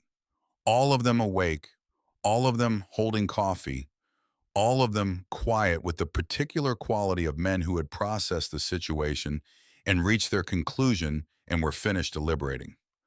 Ghost near the bar, Doc in the kitchen doorway, Colt at the counter, Boone at the window. Corbett Hale in the back, awake now and dressed, sitting with the posture of a man who understood that the morning he had been waiting 2 years for was now less than an hour away. File at 6:30, Maddox said. We'll hold until then. He hung up and turned to the room. Ethan was awake. He sat up on the couch with Lily still asleep against him and looked at the room the way he always looked at rooms, reading the temperature of it before anything else. He took in the changed arrangement. Patricia Greer at the bar. The Reapers all present the particular density of the air that preceded something. Maddox crossed the room and sat on the coffee table in front of him. We're filing the court documents in about 45 minutes, he said. A reporter is publishing a story at the same time. After that, what has been hidden for 11 years is going to be visible. Ethan listened with his hands quiet in his lap. It's going to be loud for a while. There will be attention, law enforcement, lawyers, people who will want to talk to you. He paused. It won't be easy. Nothing's been easy, Ethan said. No, but this kind of not easy is different. This kind moves in the right direction. Ethan was quiet for a moment. He looked at his sleeping sister. He looked at the covered window and the men around the room and the legal pad on the bar. Those other kids, he said, the 17, are they going to find out what happened to them? Maddox held his gaze. That's what the next part is for. What happens this morning opens the door for the next part. But you don't know. Not yet, no. Ethan absorbed this, the way he absorbed hard information without flinching, just taking it in and placing it where it needed to go. Then he nodded. Okay, he said. What do I do right now? Nothing, Maddox said. Let us do the work. Ethan looked at him with eyes that had been doing this work for 2 years and 3 months because no one else was doing it. That's harder than it sounds, he said. Maddox almost smiled. I know it is. Do it anyway. The trucks came back at 6:03. This time they turned into the lot. 2 of them black, heavy-duty, newer than Dillard's vehicle, and they came in without the hesitation of the earlier pass. No scouting deceleration. They knew the address. They had confirmed the target. They were here now to do what they had come to do. 4 men got out of each truck. 8 total. They moved with the particular economy of people who perform this kind of work in a professional capacity and had stopped thinking of it as unusual. Not county officials, not law enforcement operating under any authority that could be named in a filing. Men who existed in the operational layer that Dillard had described. The layer above lawyers and county hearings. Maddox was already at the door when they crossed the lot. The man in front was not Dillard. He was younger, late 30s, with a face that had been rearranged at some point and had healed with a nose slightly off-center and a jawline that carried old structural damage. He moved with the directness of someone who had been given a timeline and a target and had not been given latitude for conversation. He stopped 6 feet from Maddox. He looked at the doorway. He looked at what was in the doorway, which was Maddox, and visible behind him, Ghost and Boone and the rest of the Reapers, in a configuration that communicated with remarkable efficiency that the building and everything in it was accounted for, and that no part of the accounting was going to be renegotiated. We're here for the documentation, the man said. There is no documentation here, Maddox said. It was transmitted 40 minutes ago. The man's expression did not change. Mr. Callahan, you have approximately 20 minutes before this becomes a different kind of morning for everyone in that building. What kind of morning is it for the people who sent you? Maddox said. Because in about 25 minutes, a filing is going to be on record in this district that includes wire transfers and email correspondence connecting 2 men to 11 years of child placement fraud and associated criminal conduct. He paused. Whatever you were sent here to prevent you are already too late for it. The man looked at him, doing the calculation.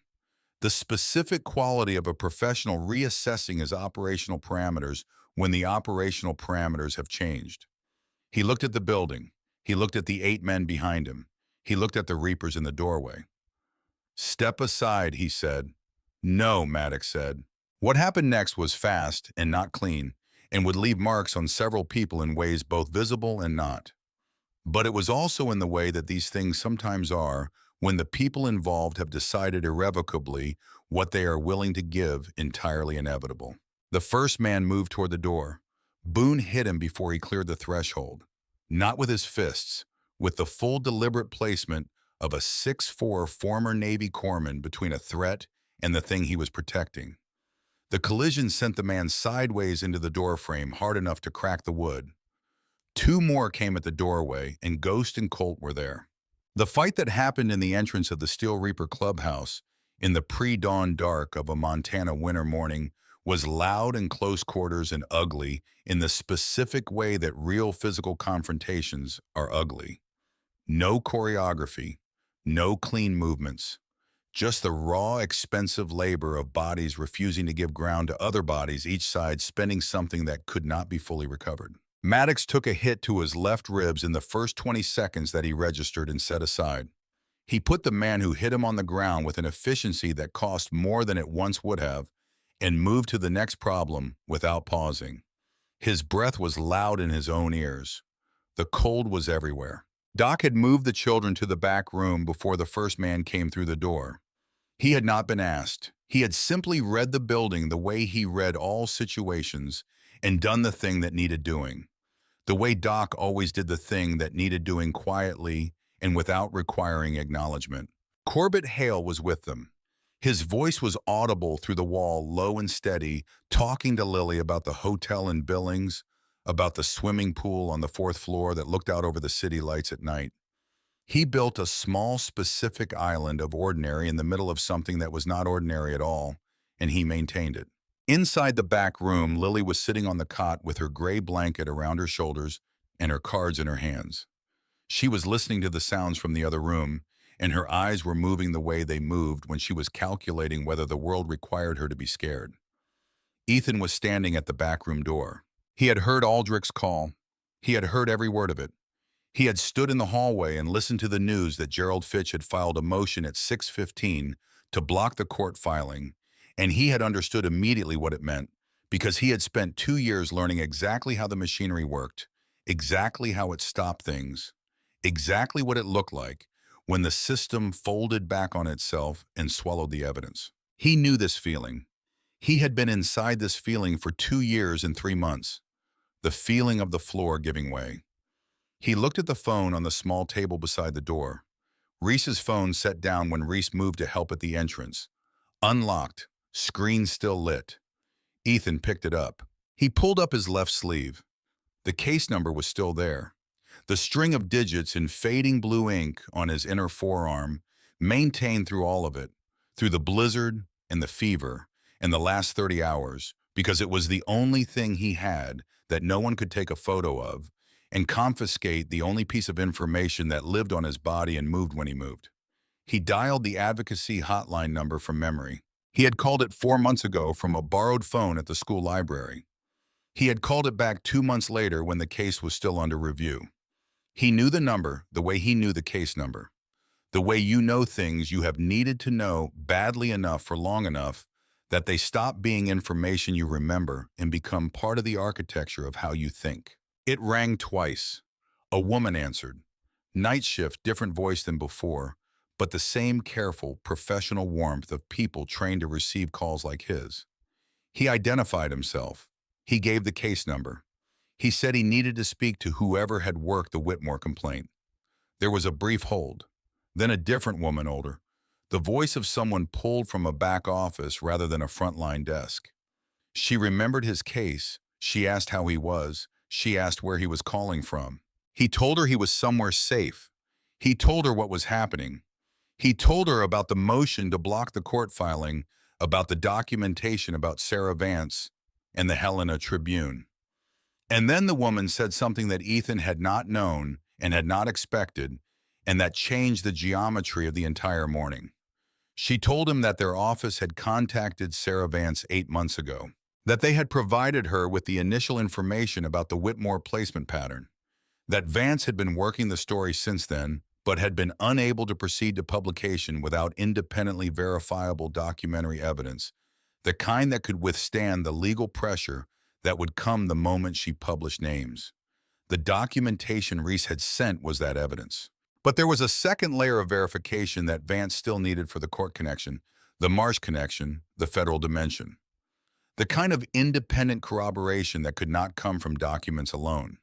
It had to come from a source who had direct operational knowledge of the advocacy office's original investigation. That source was sitting on the phone with Ethan right now. The woman was willing to speak to Vance directly. She had been willing for 8 months. She had been waiting for someone to close the loop between what she knew and what Vance could print. Ethan said, "Can you call her right now?" The woman said yes. He gave her Sarah Vance's number from memory. He had seen it on Reese's phone screen during the call the previous afternoon, and it had gone into the same place where the other necessary things lived. He hung up. He stood in the back room doorway with Reese's phone in his hand and the sounds of the fight coming from the front of the building, and Lily looking at him from the cot with her cards in her hands and her careful eyes. He had not known what he was doing when he dialed. He had not known about the connection to Vance. He had called because it was the only number he had left, the only thing still available to him in the moment when every other option was being taken away, And he had made the call for the same reason he had walked through the blizzard and knocked on an impossible door.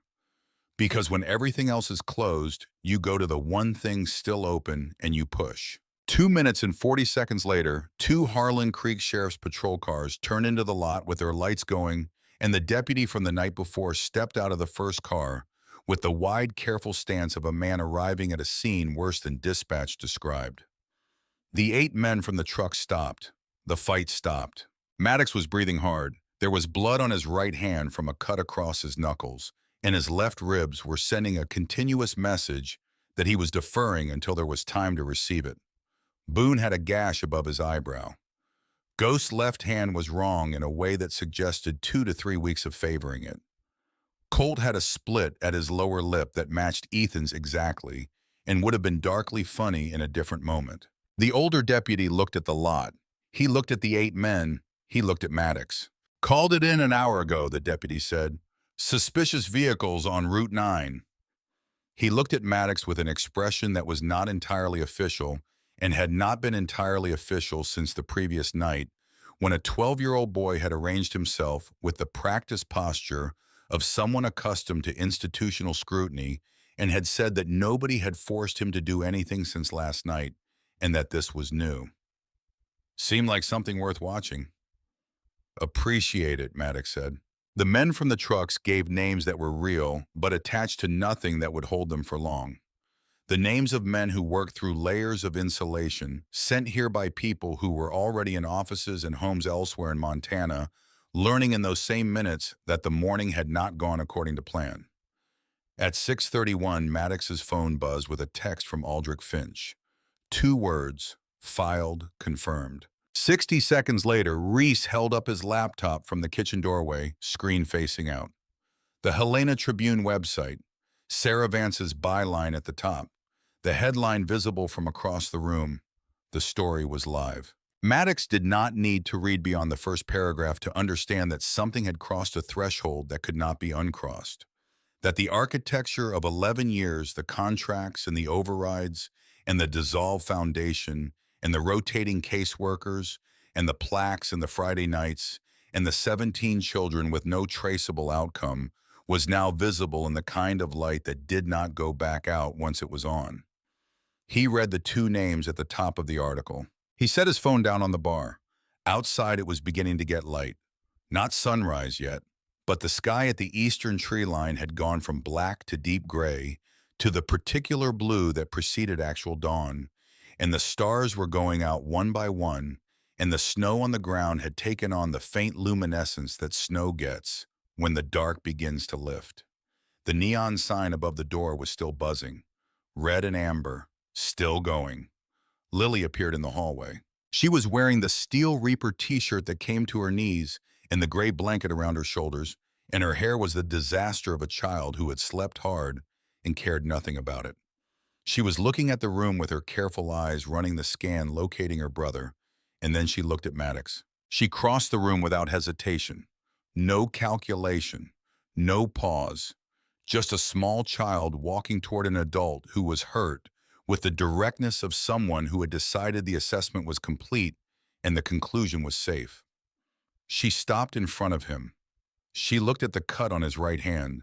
She looked up at his face with an expression of pure, unfiltered concern. "Does it hurt?" she said. Maddox looked down at her. "A little." She reached out with 2 fingers and touched the back of his left hand. Not the injured one, the other one. The touch of a child who had learned early that people's real injuries were not always located where the visible damage was. "Okay," she said, and then she went to find Colt. Maddox stood very still for a moment after she walked away. Across the room, Ghost had his coffee in his window. Route 9 was quiet and dark beyond the glass. Maddox had long ago learned to read the set of Ghost's shoulders, the difference between the tension that never fully left and the rarer thing that came when a man had done right and knew it. Ghost had that now. It lived in the way he was standing, the way he was looking at the road, the way he had stopped calculating and was simply present. He said nothing. Neither did Maddox. It did not need to be said. Judge Moley issued the temporary emergency protective placement order at 8:47 in the morning. Aldrich called from the courthouse parking lot. His voice had the quality of a man who had been awake for 24 hours and had won something and was still too tired to feel the full weight of the winning, but could feel the edges of it beginning to arrive. Temporary, he said. 2 weeks pending full hearing. But it means no one removes those children from an approved placement without a court order. Nobody. Not DCS, not the county, nobody. And the approved placement, a pause. That's what I need to discuss with you.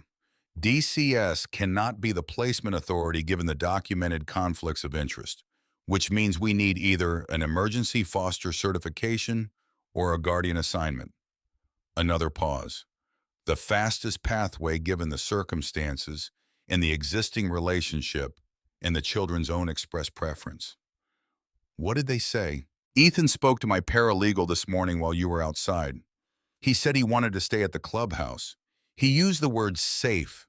He said it was the only place he had felt safe in 2 years. Maddox looked at the bar, at the legal pad with its web of names, at the broken compass on his forearm, the needle pointing nowhere, pointing to no fixed north, and for the first time in 8 years, he thought that maybe that was not entirely the wrong way to be. What does the certification process look like? Long normally. But there are expedited pathways for documented emergency situations, and this qualifies under 3 separate criteria. I can start the paperwork today. A pause. Boone Clearwater has a clean record and a residential address. He would be listed as primary. You would be secondary. Boone doesn't know that yet. I'm telling you first. Maddox set the phone on the bar and walked down the hall to where Boone was sitting on a cot with an ice pack held to the gash above his eyebrow and a cup of coffee going cold in his other hand. Maddox told him. Boone was quiet for a long moment. He looked at the ice pack. He looked at the wall. He was thinking about something that he kept in the compressed space where men like him kept the things that mattered most. 14 years of Navy service, the things he had seen, the specific education of a man who had spent most of his adult life in extreme proximity to other people's worst moments and had learned in the process both what it cost to care and what it cost not to. Paperwork's long, Boone said finally. Aldrich says expedited.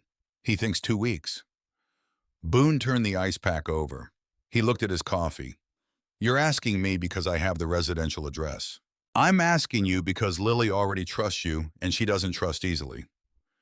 Boone looked at him, the full look of a man deciding whether the thing being offered is real. He had the wound in him somewhere that came from believing things were real when they weren't.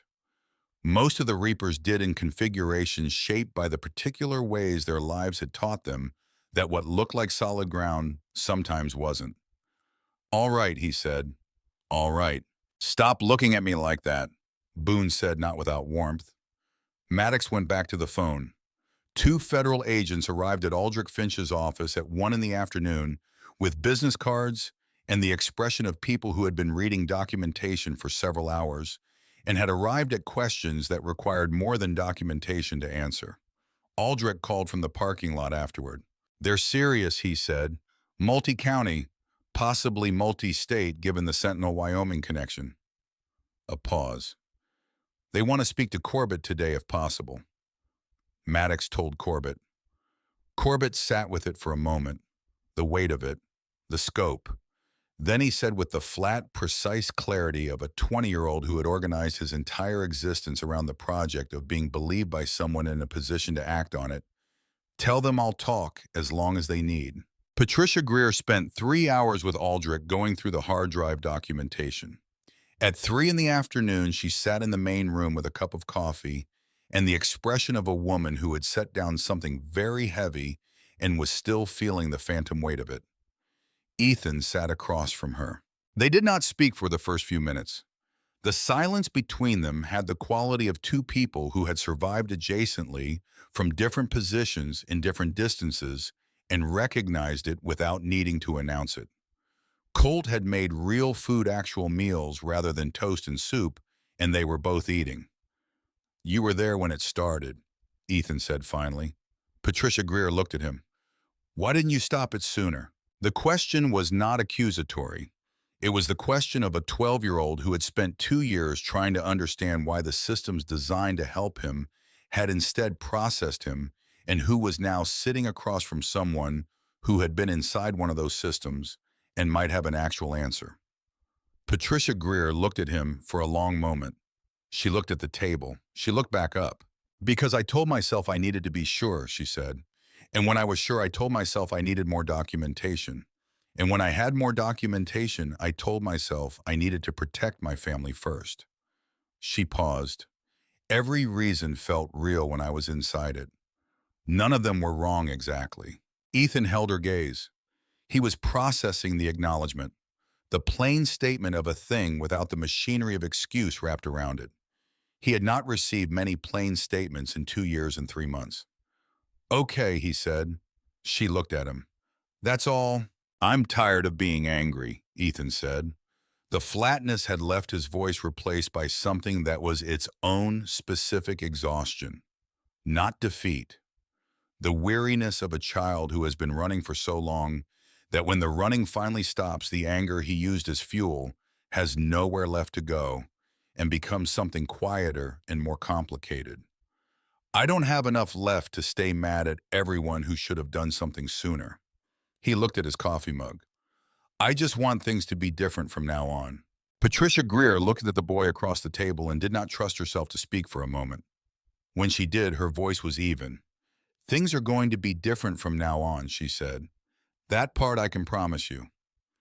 The hearing was 3 weeks later. The county courtroom in Harlan Creek was full in a way that county courtrooms in small Montana towns are rarely full. Reporters in the gallery, community members who had driven in from 2 counties over, lawyers present on behalf of parties not yet formally named in the current proceedings, but who understood that the current proceedings were the visible surface of something larger and were positioning accordingly. 6 folding chairs had been added along the back wall to handle the overflow. In the chairs behind the petitioner's table sat 8 members of the Steel Reapers Motorcycle Club. Leather cuts, boots on the courthouse floor, hands quiet in their laps. The particular stillness of men who had decided that their presence in this room was a statement and were making it without moving, without performing, without needing the room to acknowledge what they were doing. Aldrich Finch stood at the petitioner's table and built the case in the methodical, relentless way that good lawyers build structures. One verified fact placed on top of another until the architecture rose to a height that required a response. He presented Corbett Hale's testimony, which Corbett delivered from the witness stand in the flat, precise, unbreakable way he had delivered it in the clubhouse 3 weeks before. He did not look away from Aldrich's face while he spoke. His voice did not break. He presented Patricia Greer's documentation, which she walked through with the focused clarity of a woman who had been waiting 14 months to say it in a room where it would be written into a record that could not be altered or pending reviewed into irrelevance. He presented the financial documentation in the correspondence, in the Sentinel history, in the Wyoming connection, in the 11-year timeline of overrides and inspections and plaques, in dissolved foundations, and a duty supervisor who had processed an emergency placement order in 90 minutes in the middle of a blizzard. The county attorney's office made 2 objections in the first hour. Both were overruled.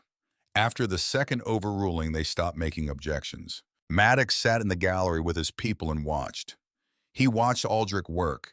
He watched the judge's face, which was the face of a man absorbing a reality that he had perhaps understood was theoretically possible, but was now confronting in the specific, in the form of 11 years of documented evidence, and 2 human beings sitting in the front row of his courtroom. He watched Ethan. The boy sat at the petitioner's table beside Aldrich Finch. He had asked to be there. Not to testify, not that day, but to be present and visible in the room where his case was being decided.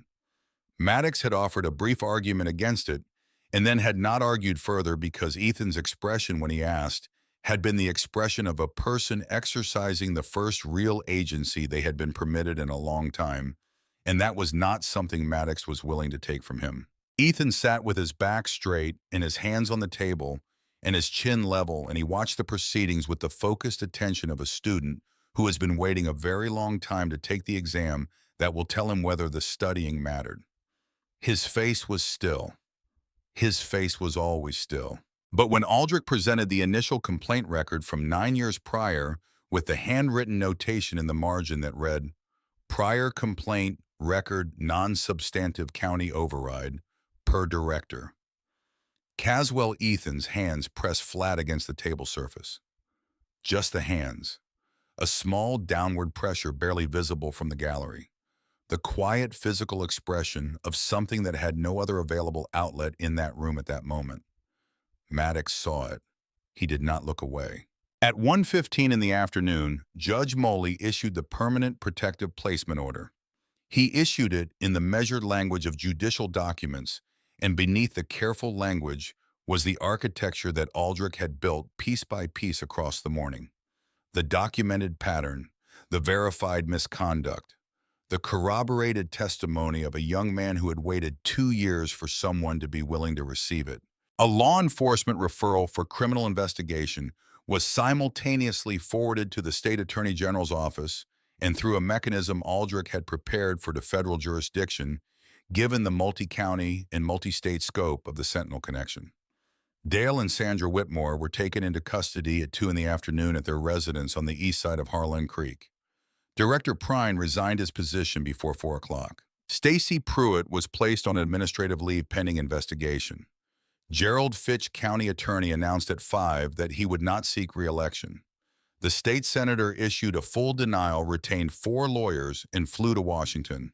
The other name on Patricia Greer's list, the man who ran the private equity fund with a charitable footprint across 3 Montana counties, said nothing publicly for 6 days. On the 7th day, a sealed federal complaint appeared in the Billings District Court under a judge who was not David Marsh. The 17 children with no traceable outcome were not found that day or the week after. The investigation that began with Aldrich's filing and Patricia Greer's hard drive would take 9 months and cross 4 states. At the end of it, 14 of the 17 had been located.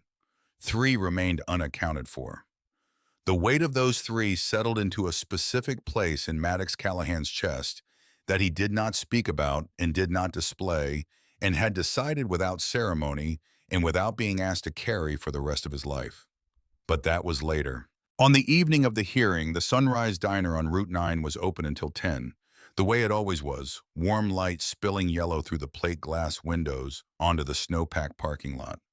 The night shift waitress refilled coffee without being asked and brought extra napkins, and did not comment on the number of large men in leather jackets who had taken up half the restaurant, or on the 2 children sitting in the middle of them, or on the particular quality of noise that filled the booth, where Lily Pruitt was apparently in the process of winning a card game by inventing the rules as she went. Lily laid down 3 cards with the decisive authority of a 6-year-old who knows exactly what she is doing. "That's not a real hand," Colt said. "It's a butterfly hand," Lily said. "Butterflies don't beat anything. There's no butterfly hand in any version of Boone," Lily said without looking away from Colt. "Is a butterfly hand real?" Boone, sitting on her other side with an ice cream he had ordered for reasons he was not examining, said without inflection, "Absolutely real." "I'm surrounded," Colt said to the table at large. Reese was laughing. His real laugh, the one that was startled out of him rather than produced for social purposes, the laugh that made him look younger than 26, and that the other Reapers privately considered one of the better sounds in a room. Doc was eating his meal with the steady equanimity of a man who had learned a long time ago to receive good things without catastrophizing them, without waiting for the other shoe, without building contingency plans for the withdrawal of whatever had been given. Just eating. Just present. Corbett Hale was at the far end of the table with a piece of pie. He was eating it slowly. Not the careful fast eating of someone who expects interruption, not the vigilant monitoring of someone who has learned that food can disappear. Just slowly. The way a person eats when they are relearning that a meal placed in front of them will still be there if they take their time with it. He was watching the table. The way a person watches something they have been outside of for a long time and are tentatively, cautiously beginning to believe they might be allowed inside. Ethan sat beside Maddox. He was eating with a pace that had eased over the past 3 weeks from what it had been that first night. Not gone entirely the old reflex of finishing quickly, but looser now. Less urgent. More like the memory of urgency than the urgency itself. The body slowly updating its understanding of what the present required. After a while, he said without preamble, "What happens to us now?" Maddox set down his coffee. "What do you mean? After the legal stuff?" Ethan looked at the table. Foster placement, different home, different school. He said it with the flat taxonomy of a child who had been through the taxonomy before and knew its stages. We cycle through the system again. Not the same system, Maddox said. A system. Maddox looked at him. He thought about what to say, and then he decided, as he usually decided with Ethan on the plain thing. Boone filed emergency foster certification 3 weeks ago. Aldrich expedited it. It came through yesterday. He paused. You'd be placed with him officially. You'd stay at the clubhouse while we figure out something more permanent. Another pause. If that's what you want. Ethan was very still. That's an option, he said. It's what's already in motion. I'm asking if it's what you want. Ethan looked at the table for a long moment. He looked at Boone, who was pretending to be very focused on the question of whether butterfly hands were canonically valid across all card games or only specific variants. He looked at Colt's forearms resting on the table, the wave on his wrist, dark blue the Pacific Ocean, that a young man had put on his skin near the water and carried inland with him through all the years between then and here. He looked at Doc across the table with his measured calm. He looked at Ghost at the far end of the booth.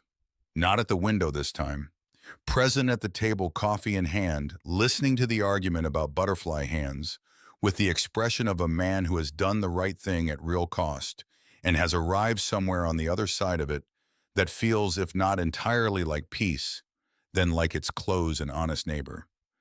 He looked at Lily. She had won the card game by fiat and was now demanding a rematch with the imperious confidence of a 6-year-old who has found her footing and intends to use it without apology. Her voice was bright and certain in the diner light. Her laugh when it came was sudden and real and entirely completely hers, unguarded. Unmanaged, the laugh of a child who had been given enough safety in the past 3 weeks to forget briefly and increasingly that she had ever needed to manage herself. Ethan watched his sister laugh. Maddox watched Ethan watch her. "Yeah," Ethan said. His voice was quiet. "That's what I want." He picked up his fork. He went back to his food. His shoulders had dropped by some small fraction of an inch, barely measurable, a nearly invisible change.